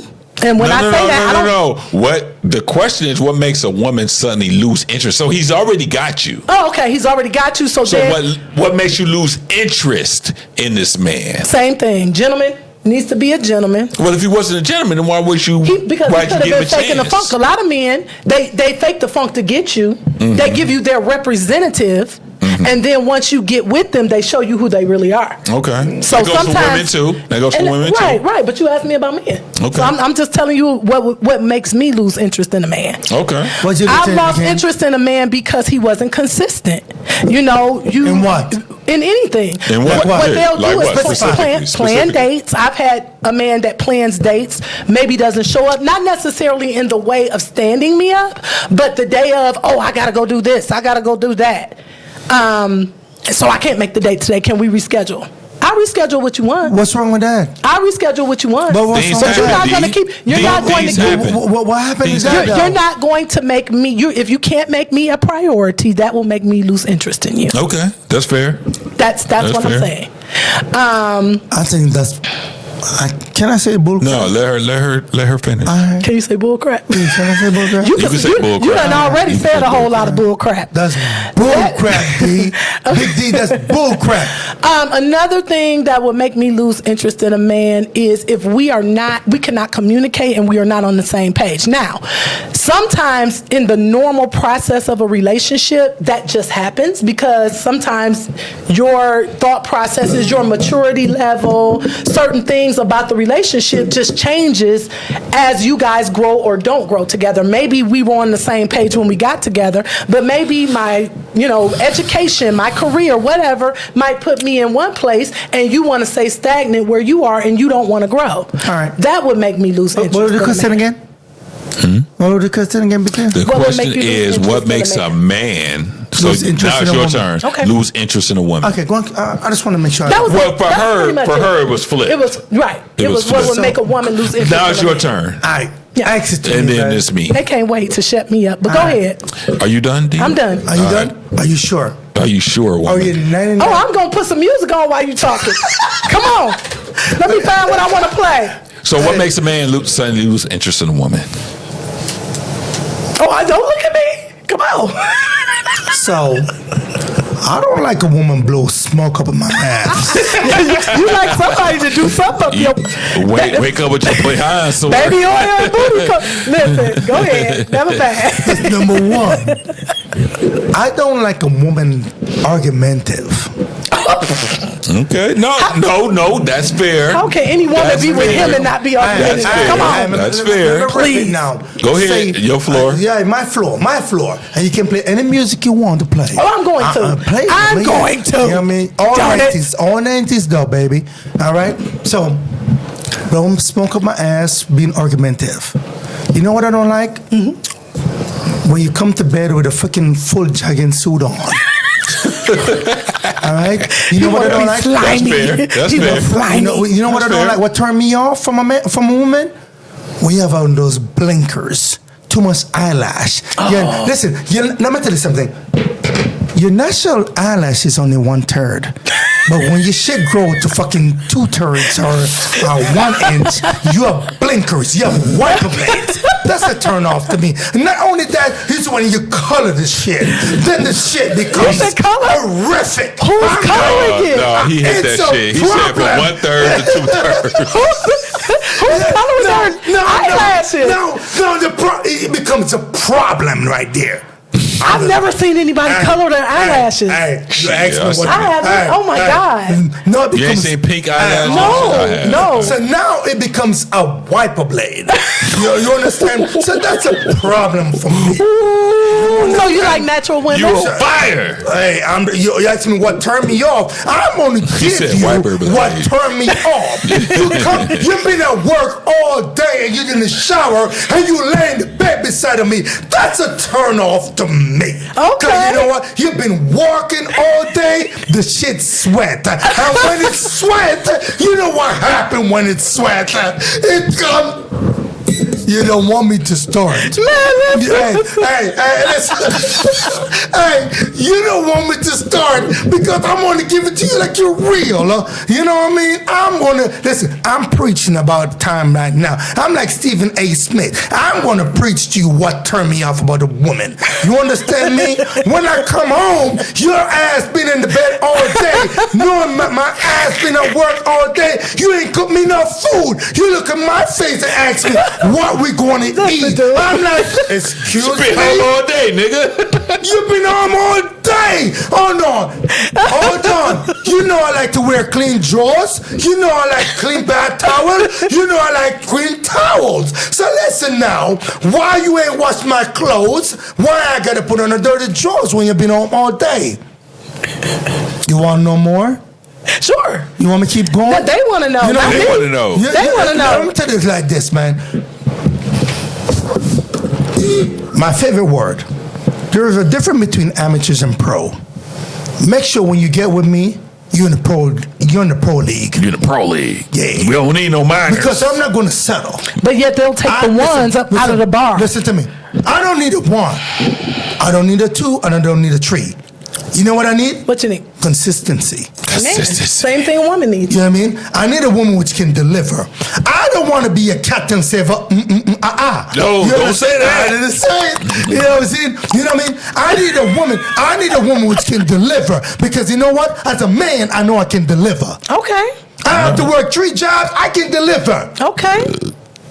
Damn, So what turned me off about a woman is when you're not doing what you're supposed to do. Amen.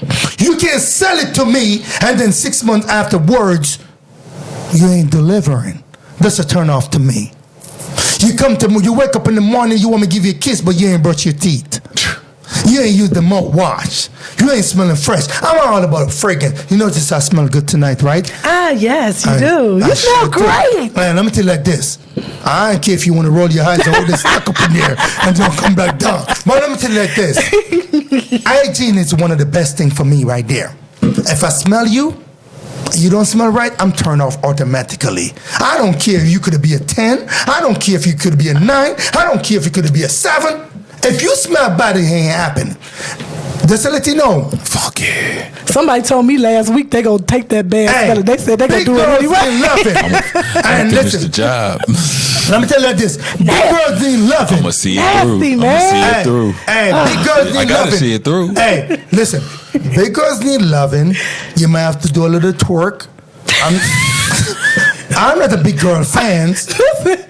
Hey, I'm not a big. Listen, I got brothers, man. I got 8 brothers. And you just let you know, I got 8 brothers. And you know what, man?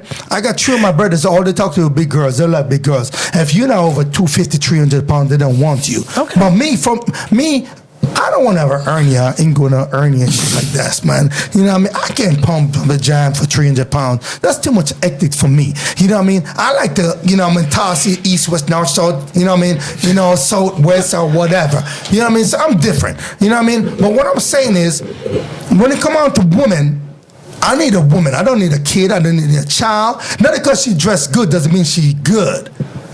You know what I mean? Let me tell you something. Let me tell you something. All these girls look good in the tight jeans. This is what I think tight jeans is the bullshit. And you know why I think tight jeans is bullshit? When they roll up that rolls and that flap, they look good as fuck. Oops, I just messed it up. It's all right. Keep going. You know what? When they unzip that tight jeans, you like, holy shit. That shit fall out like Play-Doh. That shit is like Play-Doh. It's like Lego. It's that like, shit be like hey, Lego. you know the biscuits, you know you pop the biscuits and the shit pop. It's like Lego. Oh my God, See, so what I'm saying is, this is me. Don't put no tight jeans on. Okay. Come to me. What about leggings? Can we put on leggings? No, so this is the thing. No, because that shit just gonna fall out like jelly. I'm gonna be. I have a thing about leggings too.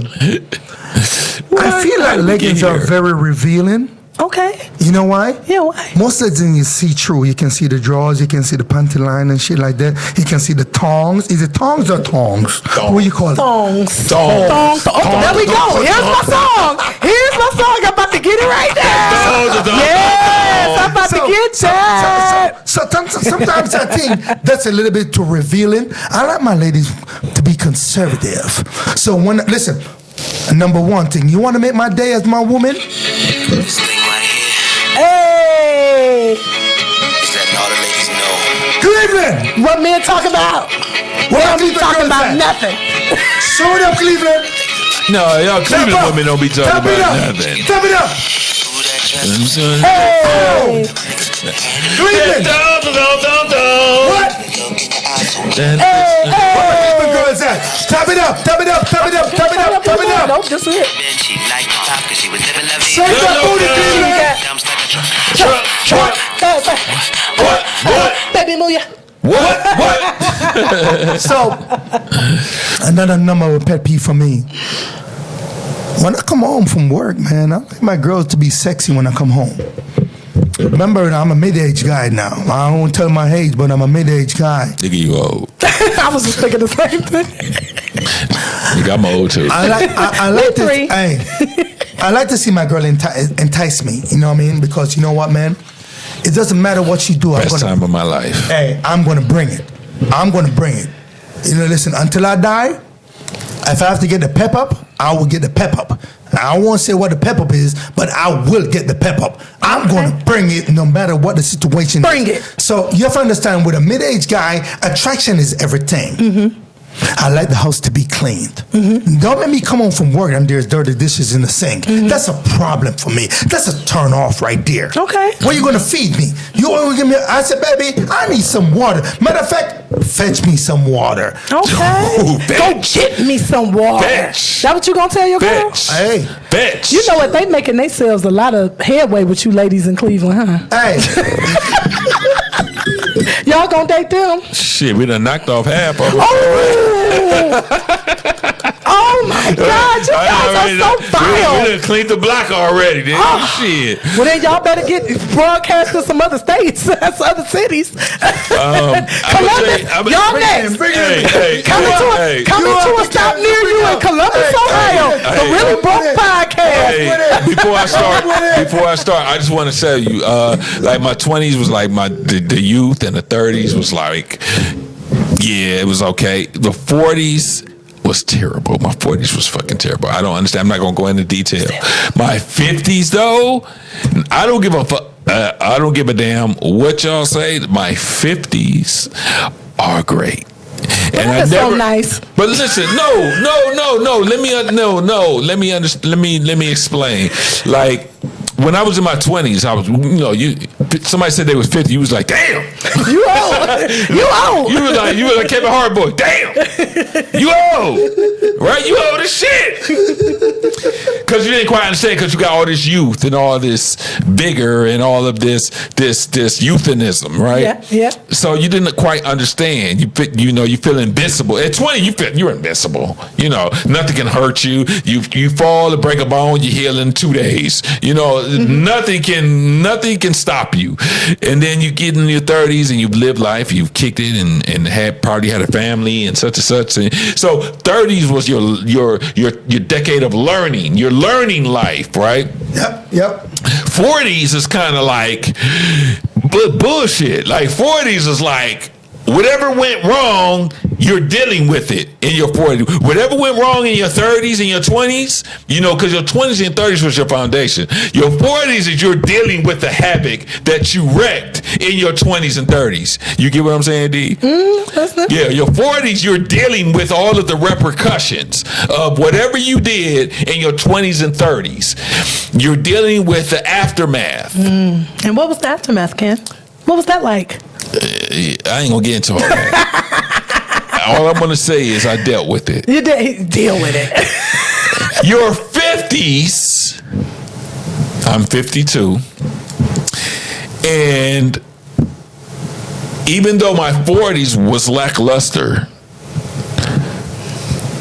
my 40s is probably the worst decade. My 40s was the worst decade. I went through a lot of shit. My 40s was the worst decade. 20s and 30s were great. 40s, I didn't know shit in my 20s. But my 40s was, I'm dealing with the repercussions of my actions. So I'm being punished in my 40s, right? My 50s though, I don't care what y'all, OG, let me tell you something. My 50s are probably my best fucking decade. My 50s.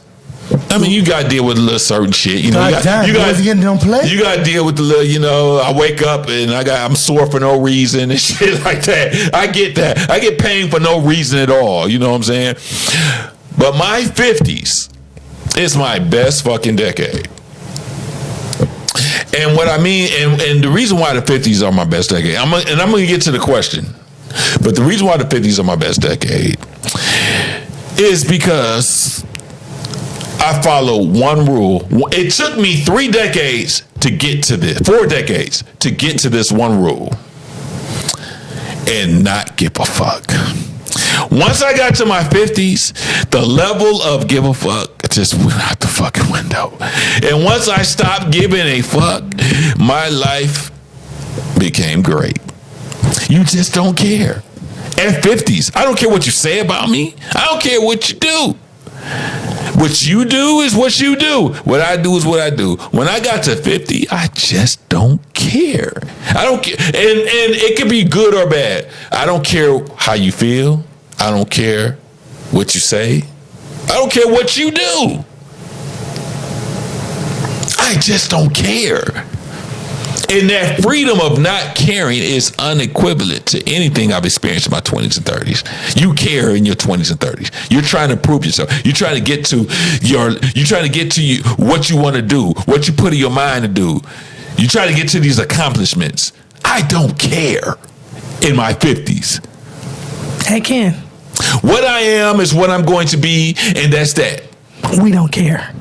Thank you. And you shouldn't. Do y'all care? We don't care. Well, you hate on me like that, I'm though. just playing. You die. No, and you shouldn't. My point is, once I got to my 50s, I don't give a fuck. And guess what? That put me in such a sweet space that I wish I had known it sooner, because I would have adopted I don't give a fuck sooner. But you know what, Ken? What let me say about this, because that's a good point. And I'm also. I still got to get to. I still got to answer the question. I know, but I just wanted to make a comment about what you just said. Okay. I'm kind of in the same space as you, right? We kind of grew up in a similar. Yeah, we did. Time frame. Yeah, okay. And the thing is that what's a little scary and what's a little not sure for the future is that a lot of our young people are already in that space. A lot of our young people now don't care. Yeah, because that's due to the economy, the way things are. Yeah. Due to their circumstances, they're a little bit different than what we grew up from, Yep. what we experienced at their age. I don't remember, when we were in our 20s and 30s, even though we didn't have it, the houses we want, had we had the right circumstances, were affordable. If you're 25, 30 right now, working an average job. So we worked an average job. We can have that $225,000 home. Yeah. And the equivalent to that $225,000 home is a $400,000 home. Do you think somebody working at Walmart or Target can afford that $400,000 home? No. Like we could work at Kmart and afford that $225,000 home. Not quite that much. But yes, I get what you're saying. Okay, yes. maybe not 220. The interest That's my fault. Watch your phone. I got it. The interest rates were lower. But you know what I'm saying. Yeah. The interest rates were lower at the time and whatnot as well. So there's a lot of factors. But I guess my point and my question to, our viewers and, the people who follow us is if the generation right now really, are at a place where they don't care the way that 50-year-olds that grew up with us don't care, what's going to happen to them in their 50s? Damn, you just tell the whole hate joke there, man. I'm like, God damn, you just tell I said us, me, and Ken because we already revealed that. I'm like, I wasn't talking. But you did. No, Ken did. Ken said he was 52. He did say that? Yeah, he said that. You have to be listening, sir. Be here with us. He said he was 52, and then I said I'm in a similar age bracket. You guys holy shit. Okay, so that being said, my question to the people who are watching us is, if you guys don't care now, What's going to happen to you when you're 50? Do you think you'll grow to care? Do you think you'll never care? What do you think the attitude is going to be when you're in your 50s? And how is that going to change from where you are right now? No, some of these just not going to live to see 50, man. You know her to see Well, this, some may not. We just see it. I see a sad story over the weekend. There's a young kid, which is 23-year-old, just died in Club Medusa. You know what I mean? Young kid, man, 23-year-old, man. And I feel so bad. Condolence to the family. You know what I mean? Just being young. I remember being 23 years old, man. You know what I mean? But just about to start my journey. I had my first kid, and just imagine just losing a son at 23 years old, man. That's rough for that parents. You know what I mean? I don't understand old people can live just taking a life. You know what I mean? And that's not my style. You know what I mean? Just taking a life is just horrible, man. I don't know, man. I feel so sad, man. Condolences to the family, man. Condolences. You know what I mean? Just watching it, I'm like, come on. You go to a bar or a club, it's just to enjoy. It's just to get out of the house. Cleveland, nothing is given. Everything is all earned. It's all cold here, 19-degree weather, 0 below. So we just go out to have a little fun at the bar. But to bring a gun at the bar just to kill and just to take some of the life, that's horrible, man. So I feel so sad. I really feel for the sad for the family. 23 years old, man. I'm like, just imagine what a family is going through right about now. I don't know what transpired. I don't know what it is, but what I mean? It's no reason for it. I don't feel like we as black people, why kill one another, man? Not to cause someone to mash on your feet or say something you don't like. You know what I mean? Sometimes it's just easy to just walk away. Like I did when he was playing that song while I was talking. Just walk away. You know what I mean? I feel like life is precious. You know what I mean? Yeah. You know what I mean? Just live to see the half a century at 50 years old. You know what I mean? That's very unique. And I'm not given a chance just to see that, just to be adventurous. You don't know what the life consists for us. And just to take somebody's life away from them, that is horrible. I don't condone in that. I'm just going to be honest, man. Because life is supposed to be joy, happiness, just to grow up with your neighbor, just to see from a kid into an adult, and matter of fact, just to see how much we can mature over the years and see how much we can plenish and how much we can give back. So many dreams, and just to take it away from somebody, I just think that's horrible, man. I don't really condone in that, man. And I say condolence to the family, which are weeping right now, man. What is this nigga talking about? You need to watch the news. You know what I mean? I'm like, this is really that's really sad. You know what I mean? That's real sad. You know what I mean? Real sad. You know what I mean? I will never want any father, any mother just to lose a child. Yeah. Losing a child, just to raise up your child to 23 years old, man. That's a long way, man. Yeah. From a bottle, from a Similac to Infamil, all the way up to eating grown food for high school, kindergarten, and just to lose your child at 23 years old, man. That's rough. Hey, that is so flipping rough, man. You know what I mean? There's a song we used to sing, let there be peace and hurt, and let it begin with me. You know what I mean? And I really want us to really look into ourselves and say to ourselves, look in the mirror. Do it really worth it to take a life? Look in the mirror. Whoever did it, I don't want to get involved, but ask yourself, does it really worth it just to take a life? You know what I mean? Look at your family. How would you feel if you lost your brother or your sister or your mom or your dad? Is it really worth it to take a life? It's such a sad story. Very sad. I don't wish any ill feelings about anybody. Right. I would never wish bad on anybody. Because guess what? We always come from behind. We've been struggling all these years from behind. Okay. So why take somebody who's trying to make it? Yep. Why? We all trying to make it. Why put our own people down? And gangster, shot caller, baller, you don't make it by taking our own people out. We just degrade our own self. Yep. we ain't going nowhere. What a message. Good job. Good job. Okay, so we're going to switch the topic now and go with something a little bit lighter.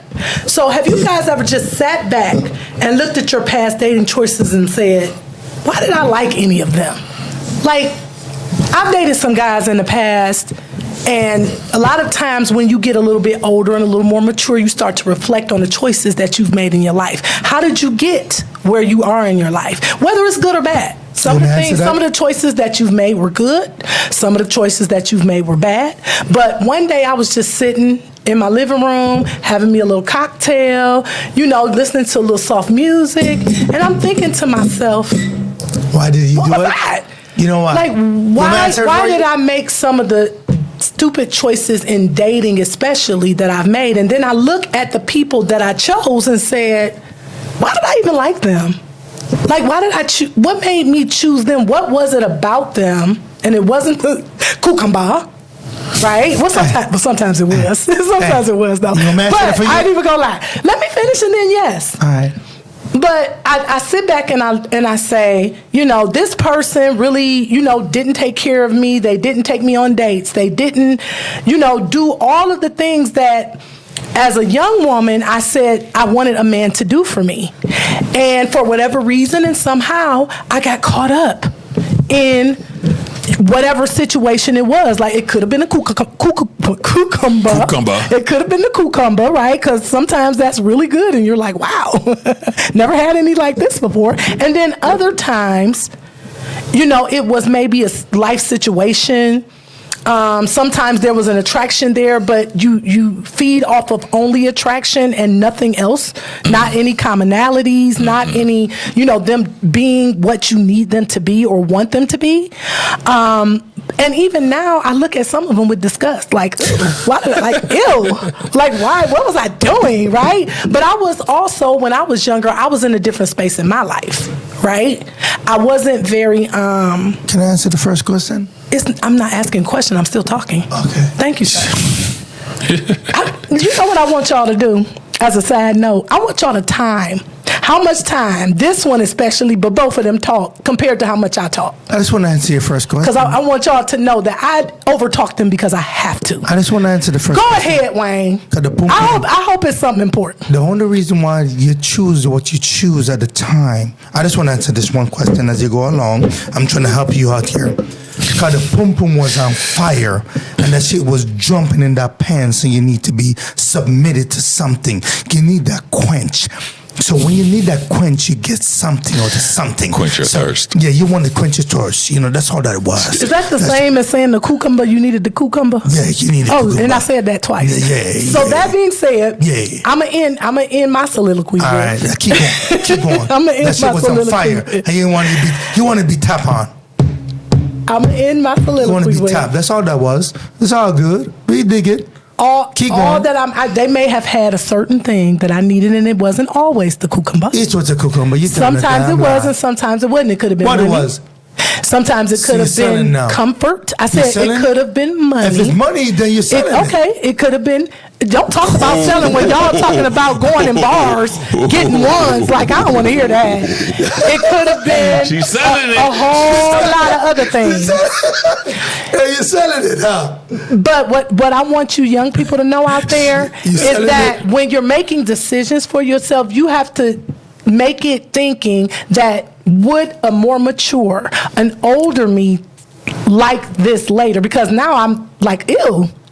Like, it's gross to me. It's gone already. You can't take it back. I didn't say, but that's why I'm forewarning them. When you make a purchase, you can't take it back. That's why. Yes, you can. There's a return policy. You can't return that shit. You can't return the cucumber. You only can go back for seconds. That's why I'm telling my young ladies and my young men out here that you have to make good choices. You have to make good decisions. You have to think about what you want and go for what you want and hold out you're 21, for what you want. Man. You explore. I didn't just say 21. I made mistakes. I'm still making mistakes, but I made mistakes all throughout my life, and I'm still looking at people like, ew. God damn. People I dated in my 40s, ew. How many mistakes you made? Ew. A lot of them. A lot? Less than y'all, but a lot of them.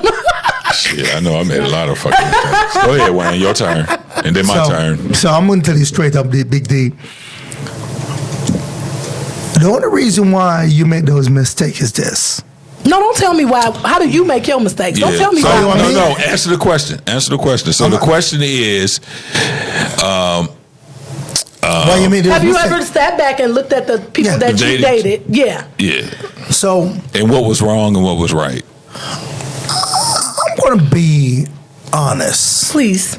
That's what we do here. That's what we do here at the Really Bro Podcast. Be honest. And you know what I mean? We keep it real. I'm gonna be honest, man. I'm very gullible. And for me, I wouldn't be that honest though. No, I'm just being honest. I'm very gullible. Great. I'm being gullible.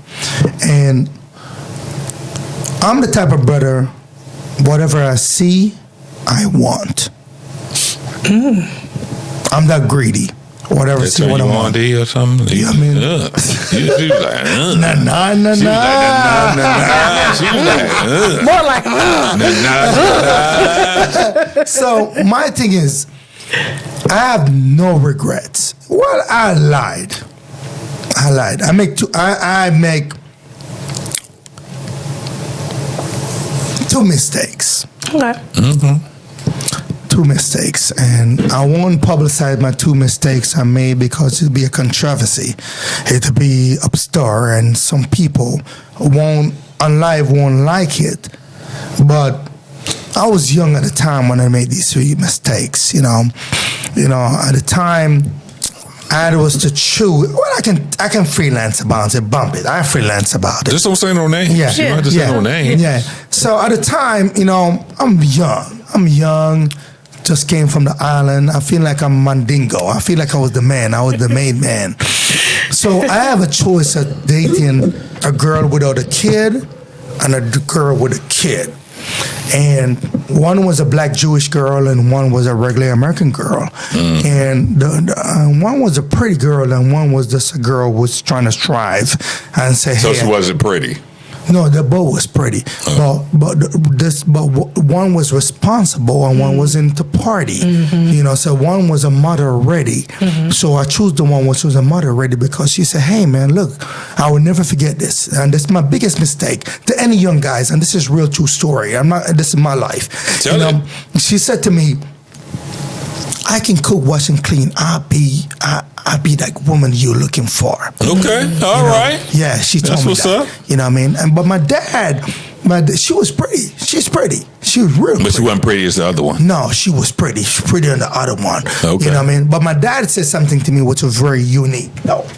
Remember, I'm from a third world country, and I came to the country, and I'm like, shit, you know what I mean? I was like, at the time, I was young, I haven't been to puberty yet. I was like, at the time, I was like 5. You know what I mean? You know what I mean? That's what I mean mentally. Yeah, mentally. I'm 5. And how old were you, Wayne? How old were you? I was 18, 19, but I wasn't ready for that because now I met a girl which is pretty, and she experienced more than me. Okay. You know what I mean? And she was older? She was older. Okay. You know what I mean? You know what I mean? So she was pretty as hell. So my father said one thing to me was this. You just came from the Highland. How the hell you capture her? I remember my exact word to my dad was this. I got a special, Dad. I got the weapon of mass destruction. I got it. Yeah, I'll let you deal with that. I ain't saying that. My dad smiled at me. He smiled at me. He said, really? You know what my dad said to me? What did he say to you? If she was that good, she wouldn't be single. She would not be single. You would never come. You would never come and get her. She would be off the market. Right. Yeah, it's that's true. so sad. That's true. And D, this is real talk. I'm not making this up, guys. I have to give my dad credit for this. I know I have a lot of things I have a couple of things I can give my dad credit for, but that was one. Okay. He said, if she was that good, you wouldn't have flown from all the way. Take 2 planes, because there's a connected flight. From to Miami, and from Miami, I want to say where I'm coming from one flight to Miami, and Miami to Cleveland. He said, if she was that good, you wouldn't meet her in Cleveland. She'd have been off the market. And you know what I said to my dad? I am the coxman. You was gonna make her good. You was the who? The coxman. The coxman. The fuck you talking about, man? The coxman. She know what I mean. I know what the coxman is. You a man, you won't understand The that. coxman. But What the she fuck? know. Listen, she know what I mean. She caught on it. She caught on it. Yeah, I thought I was the man. We women, She we like know a what's cucumber. up. We know what's up. Do you understand? That's one of the most dumbest moves I have ever made in my life. So did it make her better? Huh? Did it make her better? No, it made me worse. Yeah. See, I spent 18 years to life. man, listen. Yeah, and listen, you don't know what. You got her pregnant? No, if I do, I get her pregnant. Wait, you know what I no, said? that's too much info. You know what I said? You got her pregnant? It cost me 18 years to To life. Okay. Okay. All right. What is 18 years to life? Pregnant. All right. All right. And what comes after that? Too much. Child support for 18 years. Yeah. All right. All right. It knocked me out to the That's cool. ballpark. That's cool. So I learned my lesson. All right. It ain't always So, about the pretty hold on. ones, y'all. Hold on a minute. Now, Let me make a comment. this is how stupid I become again. No, it's my turn. No, I was just commenting to him. So this is That's all. you're the second move again. Now I'm a father of one. Now I say, okay, since I'm a father of one, I have to date somebody which have a kid. So whatever I have a kid, I have to accept a lady with a kid, right? Mm-hmm. Oh my God, that's the worst mistake I have ever made. Because you know what? Being a stepfather is a mug. It's a mug. I have a lot of stepchildren. You understand? It's And a I love mug. every last one of them. Hear me out. Hear me out. I'm a great father. Hear me go. Let me tell you something. Let me tell you something. I'm a great dad. If one thing I can do, and if I can't do anything, I know to be a dad. I can cook it. I can shovel it. I Cook can it is sell crazy. it. I Cook can it. serve it. I can cook it. That's one thing I know to do good as a dad. Okay. I give him my last, no matter what it is. But I said to myself, if I could relive my life, if I didn't have any kids, and this is straight, no disrespect to all the ladies out there, if I did not have a kid, Oh, nah, he ain't disrespecting the ladies. Go ahead. I'm straight up, D. This is real talk. Real talk. If I didn't have a kid, I would never date a woman with a kid. Okay. So, I feel like that right now. Because so you learned. I learned a Yeah. valid lesson because you know why? I think, and here's why. I think each brothers, or I don't want to say the word which I want to say, but I feel like each brother should have the opportunity to spread his seed and grow his own seed. Spread the seed. You know what I said? Each brother, you would disagree with me, D. I'm not saying But anything. I I'm think, listening. I think each brother should able to raise his own seed without a second-hand seed. Okay. I see what you're saying. You're right. Instead of raising somebody else's child, All right. it's very unique to meet a woman which you love. And you come together as unit as a family. And when you have a kid, which is the crap, and you raise it together. But I'm going to tell you something, D. Raising a kid which is not yours is the hardest thing ever. So hard. Because you know why? It's not everybody going to be a D. Some people don't compromise in a relationship. So that's where I feel like I fail at. Okay. Now, That's fair. and another thing where I feel like I fail at is not choosing a woman which can enhance me. Okay. That is very important. And I tell my son, I have a young son right now, if I could choose a woman right now, if I could do it all over again, the first thing I would look into the family background. Mm-hmm. What your mom do? What's your dad do? Are they suffering? Are they struggling? That is very important. Mm-hmm. Because 99% of the time, if that family is struggling, it's very seldom to that child to be success. You would take on that burden. Okay, you know why? She would never see success. Because she's been struggling all her life. Until she goes to the millionaires and billionaires mansion. No, this is real story. You bullshitting right now. I'm just saying. I'm just saying. You got Receipts. sound. No. This is real talk. This is real talk. Hey, everything that I say is real talk, but yet you tend to make a mockery of it, so I'm going to mock you. I'm making no mockery right now. Right. Okay, then don't. Whatever I'm saying right now. Listen. I be in mine too. Okay? I be in mine too. Big D. Get over it. Big D. Get over it, sir. Big D. What I'm saying right now is real. I'll observe the family. Let me tell you something. All right? Let me tell you something. I'll analyze the family. You know what I mean? Okay. Because as I sit back and as I get older, You get emotional now. I see the mistake I made. We say, do we make a mistake on the way coming up? We wonder, why couldn't I choose a better family, a girl with a better family? Maybe even if my family was struggling, really and the girl family was being better than my family. No, that's the Tito's. No, it ain't That's them. the Tito's. No, it's real, man. It's real. That's the See, Tito's. the problem with black people is That's this. about it. Oh boy, we gonna get a lecture on black people Hey, too. we settle. We like to You knew settle. that was coming. You know, we like to settle because you know why? Why? We feel like we can make us better.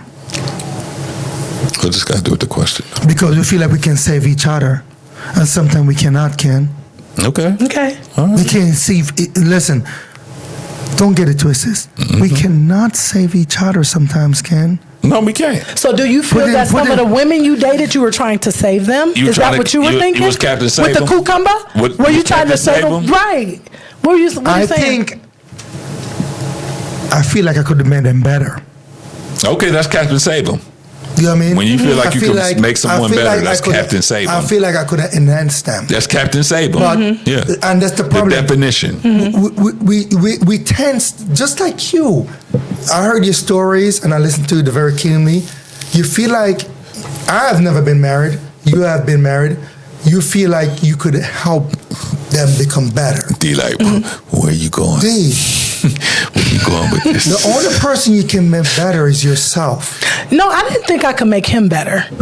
I thought we could make each other better. Okay, good They're answer. they're not each other. That's You good can make answer. yourself better. I understand what you're saying, but as a person who has been married, the thought was when we got married is Make that each we other could better. make each other better. Niggas don't get better. Ken, please, your turn. Please. Niggas finish. Niggas don't better. Because I got a Hey, doozy. Okay. What's broken? Listen. It's Niggas, fine. I don't listen give to a me. fuck about your chair. Listen to me. Just Mama, stick your ass. listen to me. Somebody else Listen stick to your me. ass. Listen to Not me. me. I'm no. That's a trouble man. Trouble man. Listen I think to it's time to stop Listen drinking to me. Tito's. No, I told you, Tito sneak up on you. Hey, niggas don't make niggas get better. Ninjas. Niggas bring niggas down. Ninjas. No. Ninjas. Niggas don't be. Listen to me. Ninjas. Listen, I'm sorry. That's what we keep saying. Ninjas. Ninjas. Shit. Ninjas don't make ninjas better. Ninja. Ninjas brought That's about ninjas down. Okay. You know why? That's a Tito's You know the talking problem. You know the problem is. You know the problem is. That's a Tito. Nigga, you ain't talking about that right now. You just talking. Hold on. You know what? Hey, that's you know that what? Tito. The soon as one of us get better, you know what happened? What Go to happened? Diddy parties. Go to Diddy parties. No. They go to Diddy parties. And wake up with your ass No. sore. Ass bacon and That's Tito's. and baby oil. You wake up with your butt sore, nigga. That's Tito's. As soon as we think we make each other better, we start to say, I make you this.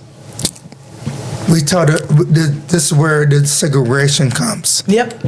We feel like I'm better than you. Okay. I'm the one who made this happen, not Right. you. Right. You see where I'm going with I this know. shit? I already know. This real talk. I already know. Real all talk. of a sudden, Real all of a talk. sudden, I'm better than you because without me, you wouldn't have that. That's the downfall of us. I agree. I'm just being real, and it ain't no done to be Tito's. Sometimes I have to It's get the Tito's. Tito's It's the too. Tito's, It's the for real. Tito's too. But that's All right, so let me go into it. So let me get into it. If people know who I'm talking about, Mike, I don't give a fuck. So I'm gonna go into it. Oh, damn. He doesn't care. Yeah, we punt tonight. I don't give a care. I don't give a care. This is it. So you're talking about a guy who came from Collinwood. Came from Collinwood. White t-shirts, jeans, hood mentality, ghetto. My mom, I got into a situation, and my mom was like, "We gotta go. We gotta move." So ended up going to Euclid.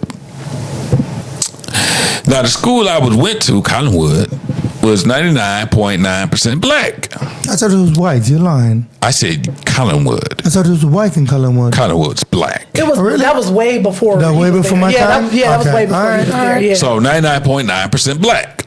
And don't forget, the previous neighborhoods I grew up in were black. Where was that?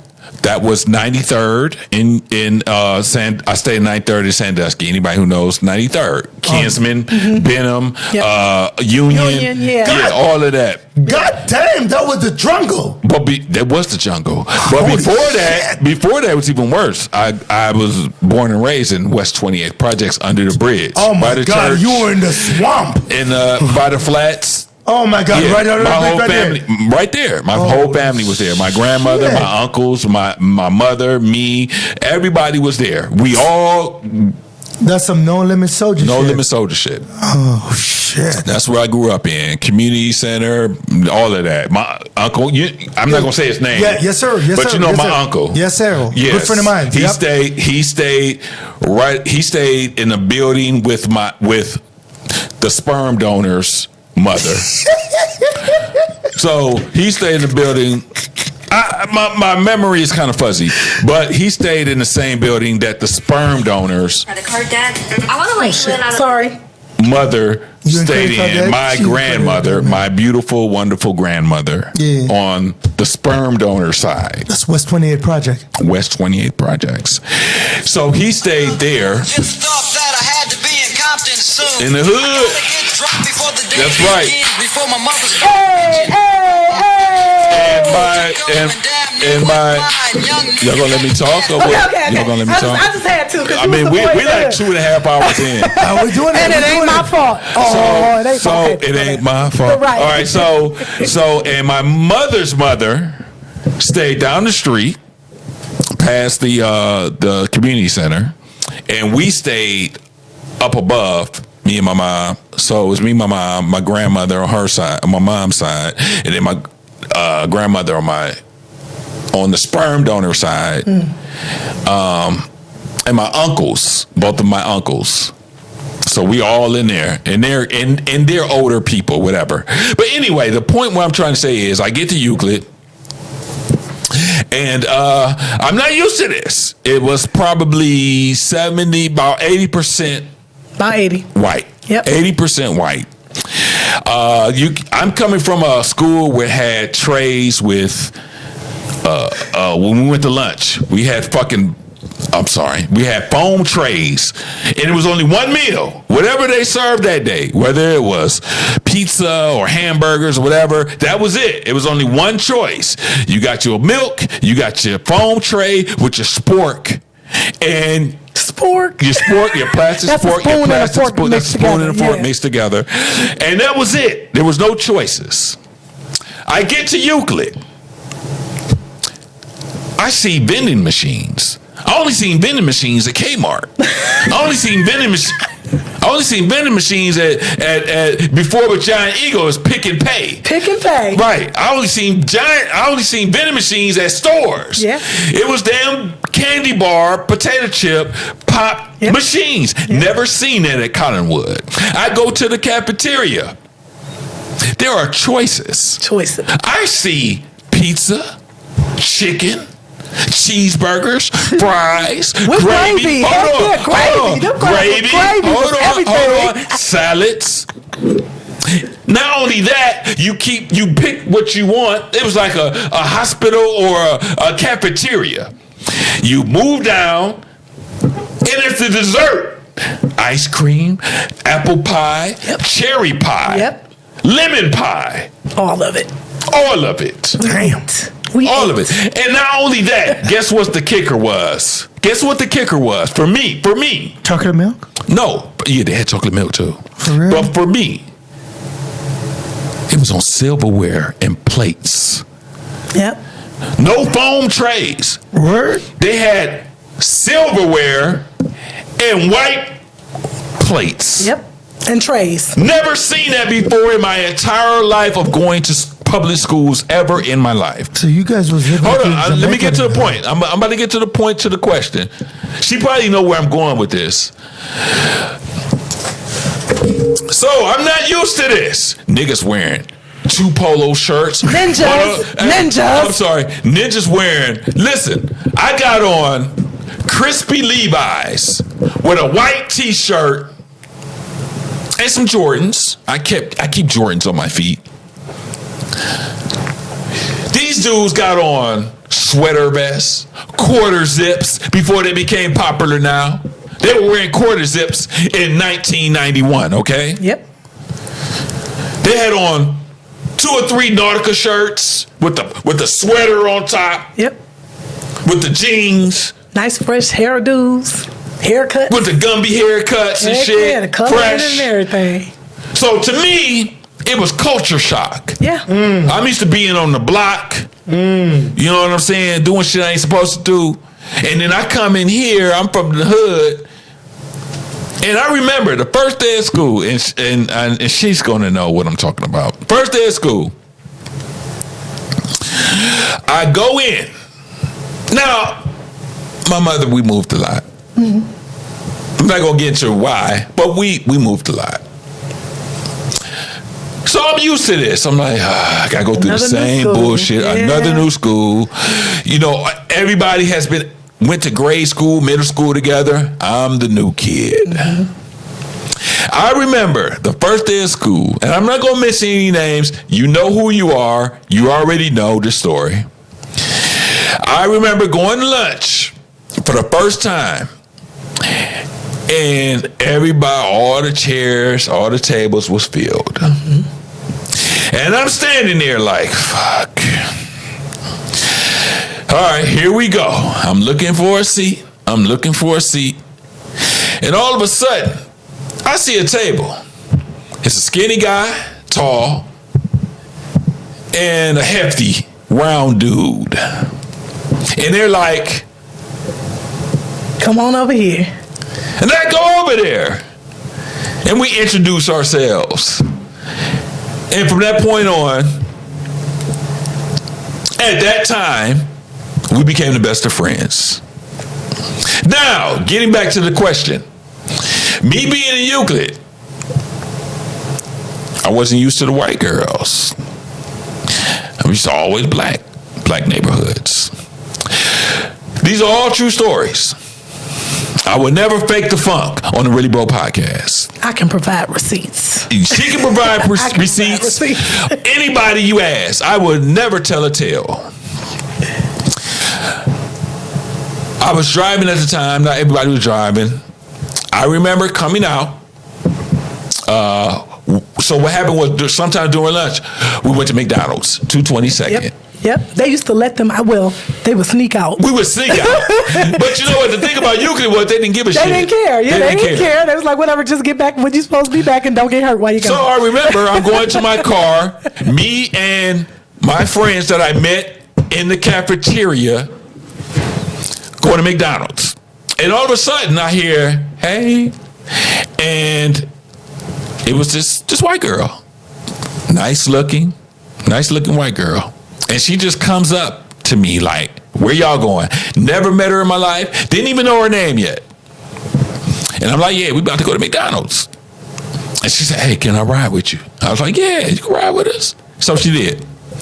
So the point what I'm trying to say is, I dated her for a while. And I think at that point in time, what I needed in her was something that I had never had before. That's what I liked about her. I had never had a white girl at that time before ever in my life. She was my first white girl. And at that time, is that what I needed at that time? I don't know if I would say it was I needed, but was that what I wanted at that time? Yes, because I was curious. And so we dated and we went through a whole bunch of shit. I'm not going to get into it. And yes, we did whatever. And what I liked about her was that she was straightforward and no bullshit. She was what she was, and she made sure she was what she was. So she went for the kill? Yeah, of course I went for the kill. All right.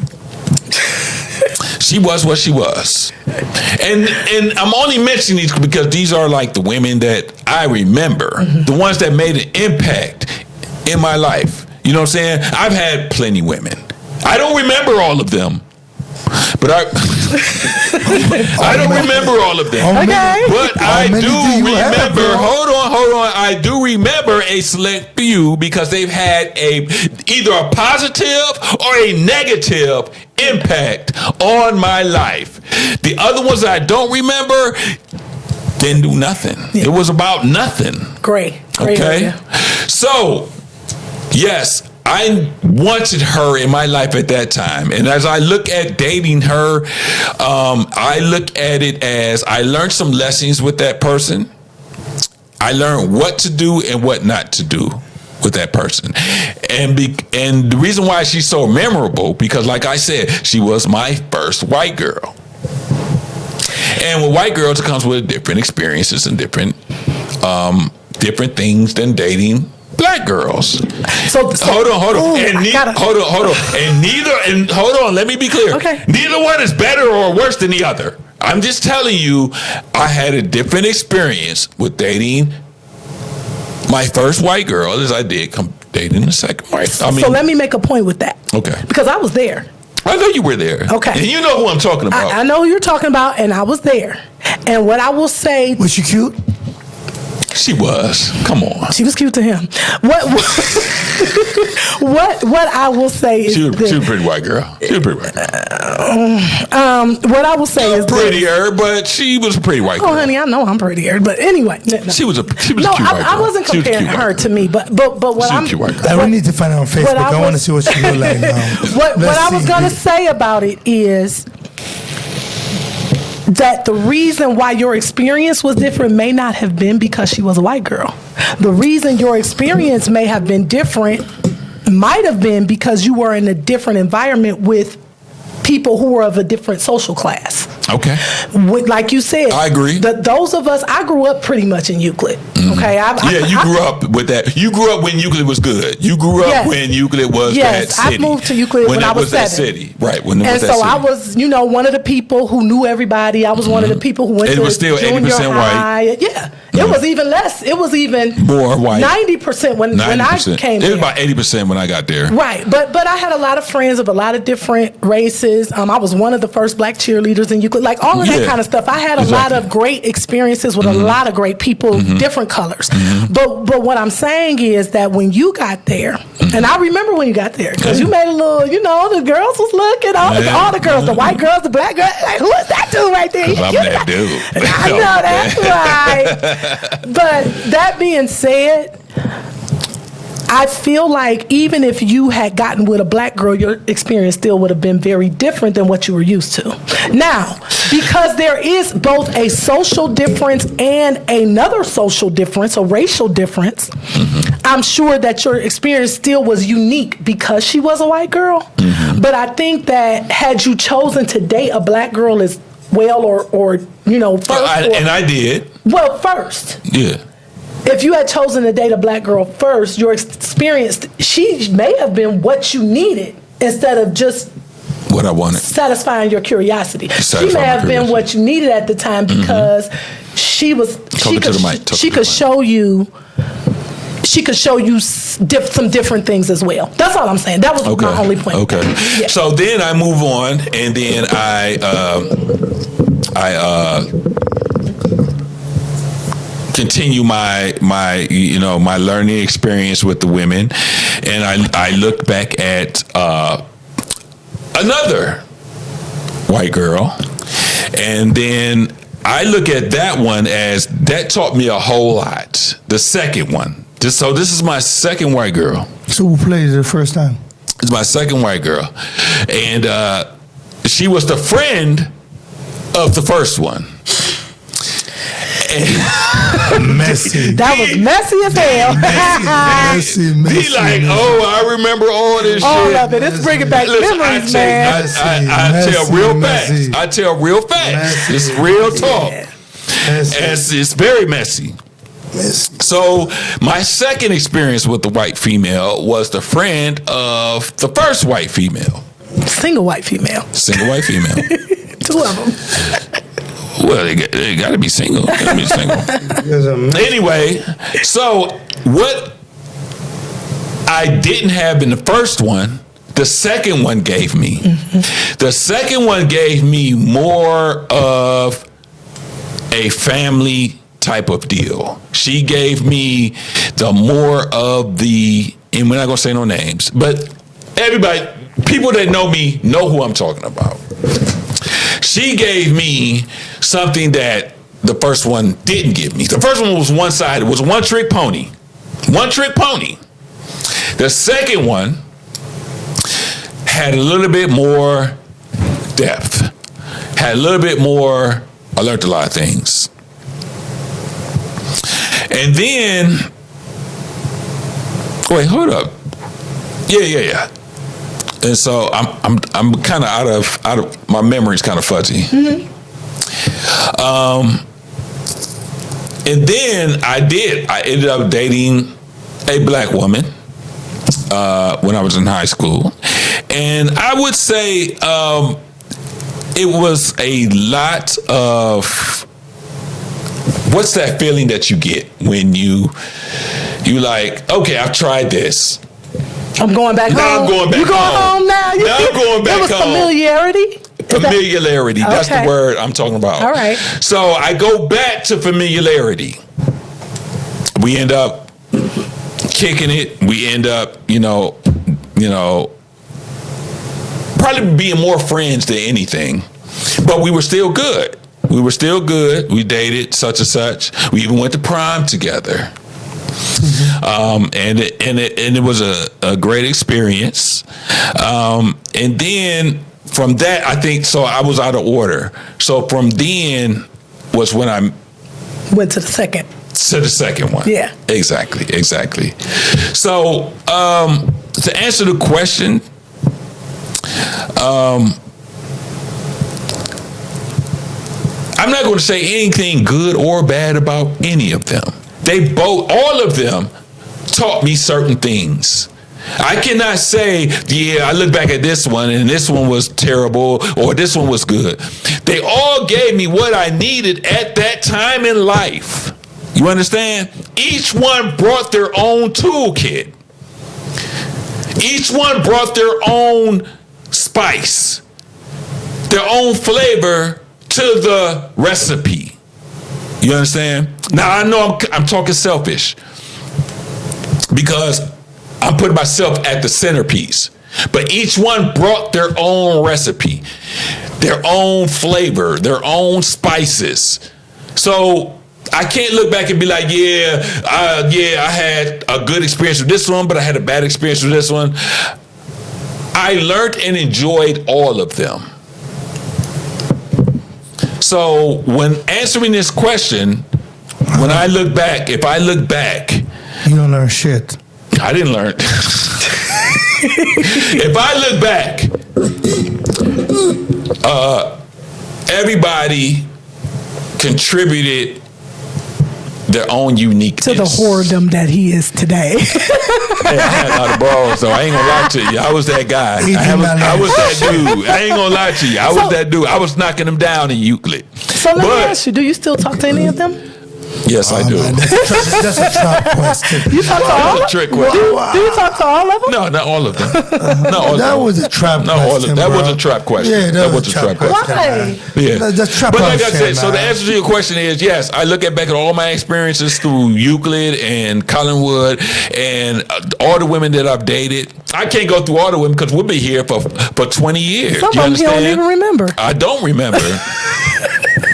So I can't really go through all the women because we'll be here for days. My man, what were you saying? We already been here Bro, for days. we're in the trap house, man. I'm like, We what will the be hell? here for fucking I'm days. like, what the hell, But man? The conclusion. Listen, man, hold this is the Molly show, on. The conclusion is everybody that I've dated brought their own spice to the recipe and gave me what I needed at that time. Everybody was different. Everybody brought different things to the table. But at the time in my life, I needed each and every one of them at that point. Man, you're so like a fool on TV, man. You just needed some pum pum. That's all you needed, man.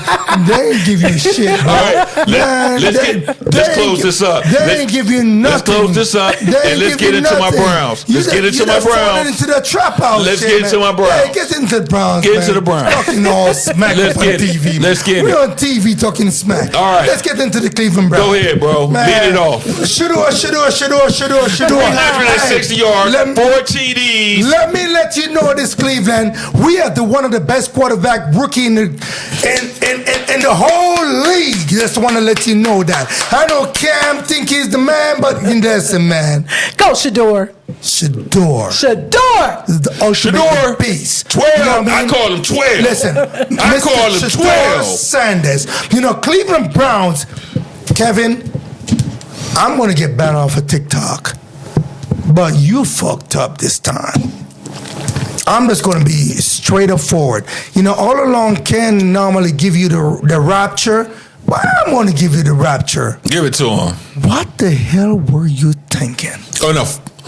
4th and 1 and taking him Shador out to tie the. Wait, what were you doing not going for the tie with the field goal? Go ahead, Wayne. I'm a soccer player.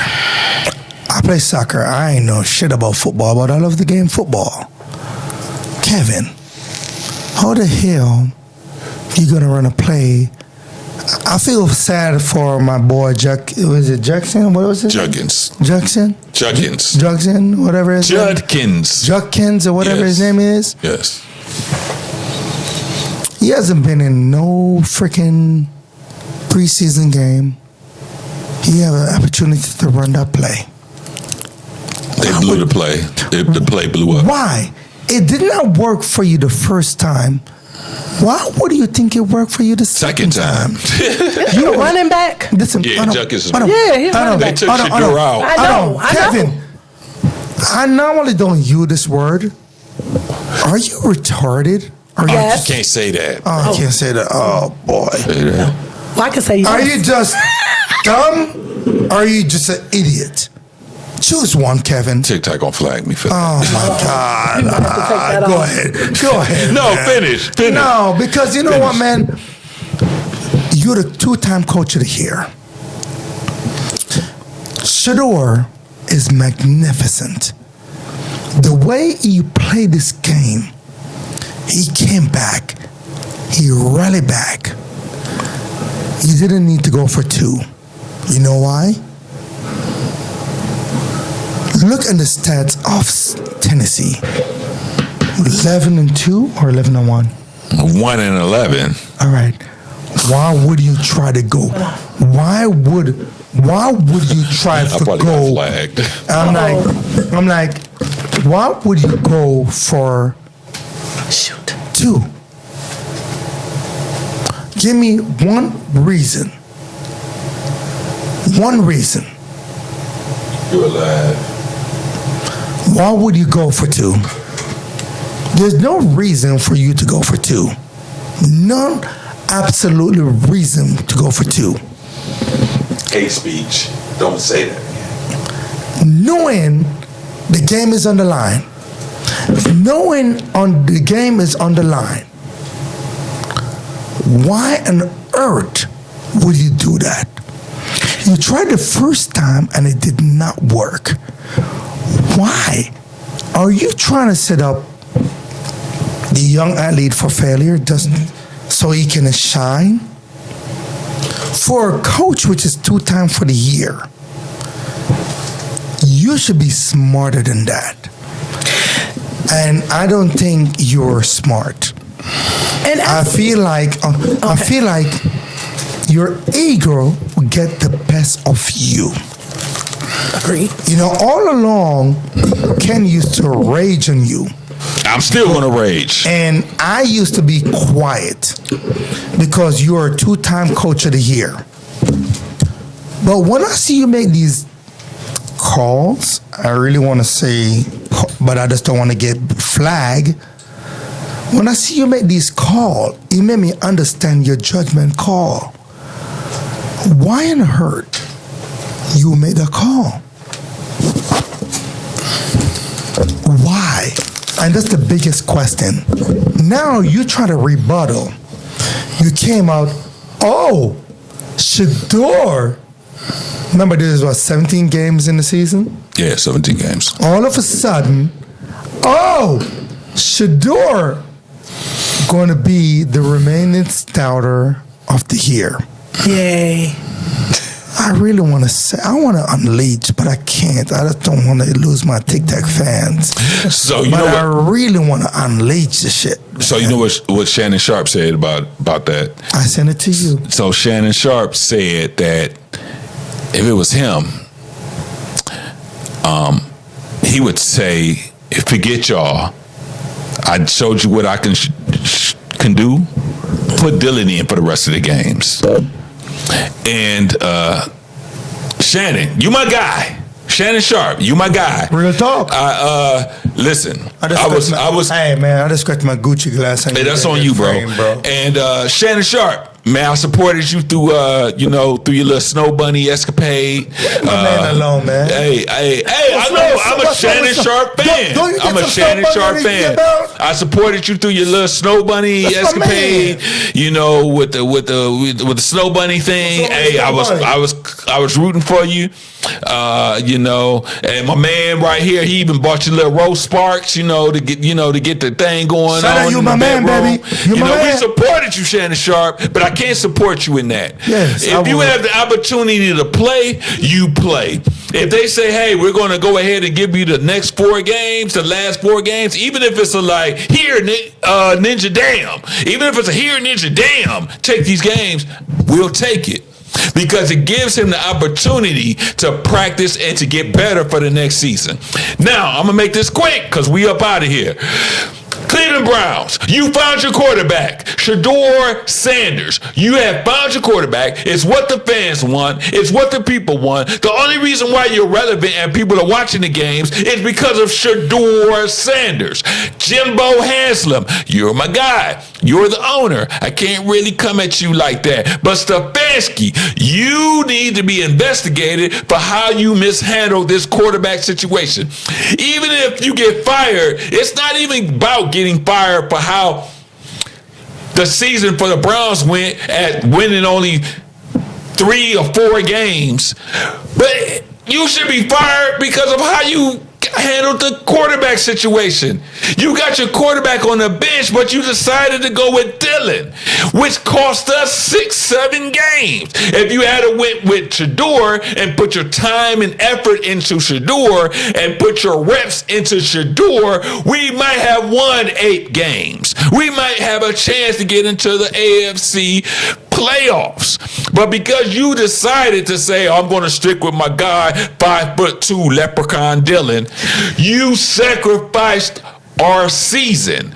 So what I'm telling you is, I know you're not getting fired. You know why? Because you wouldn't be making these calls. We get it. I finally come to the realization that your job has saved. You know why? At least for 1 year. Eli. Hold on. At least for 1 year. I said, hey, get rid of Stefanski. But I realized you and Jimbo have made an agreement about something, or else you wouldn't be making these dumbass calls. Only a person who's secure in his job makes calls like that. Makes calls by, the guy is hot. Shador took you down the field 2 times in a row for 14 points to get you into the end zone to almost tie the game, and you call some bullshit running back shuffle shit that didn't work.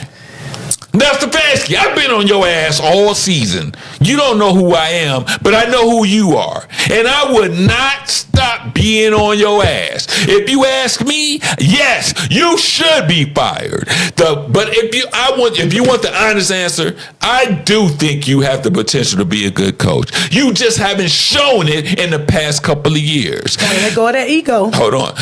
You haven't shown it. Do I think you have the potential to take this team? Yes, if you invest in Shedeur, if you are committed to Shedeur, if you still have these thoughts of trying to bring Dylan Gabriel, nobody wants him, you need to be fucking fired. You understand? I know I said the F word. If you still have these inklings of trying to bring Dylan in, you should be fired today. But by some chance, if by some chance you say, hey, Dylan ain't the guy, Cleveland wants Shedeur. Shedeur has played great in these past 3 games. I know the San Francisco game was terrible. Wasn't great. But it wasn't his fault, though. And even though you can admit that, Stefanski. Right. If you invest in Shedeur and name him your quarterback, and in the draft next year, pick you O-linemen, pick you wide receivers, pick you a safety, and build around Shedeur, because if you keep Shedeur upright, if you got a good line, Shedeur will pick every team in the NFL apart. You know what? Let me tell you something. The knocks on Shedeur is, 1, he holds the ball too long. 2, he runs backwards instead of side to side. And that's true. 3, he's not athletic. That's true. He doesn't run. But neither did Tom Brady. Neither did Roethlisberger. And what do those 2 quarterbacks have in common? Super Bowl. If you got a line to give him those extra seconds, Shedeur will tear any team apart. And you know this. That's why y'all still keep them. That's why you still have them. Do you have anything to add? No. And with that, it's the conclusion of the Really Bro Podcast, episode 37.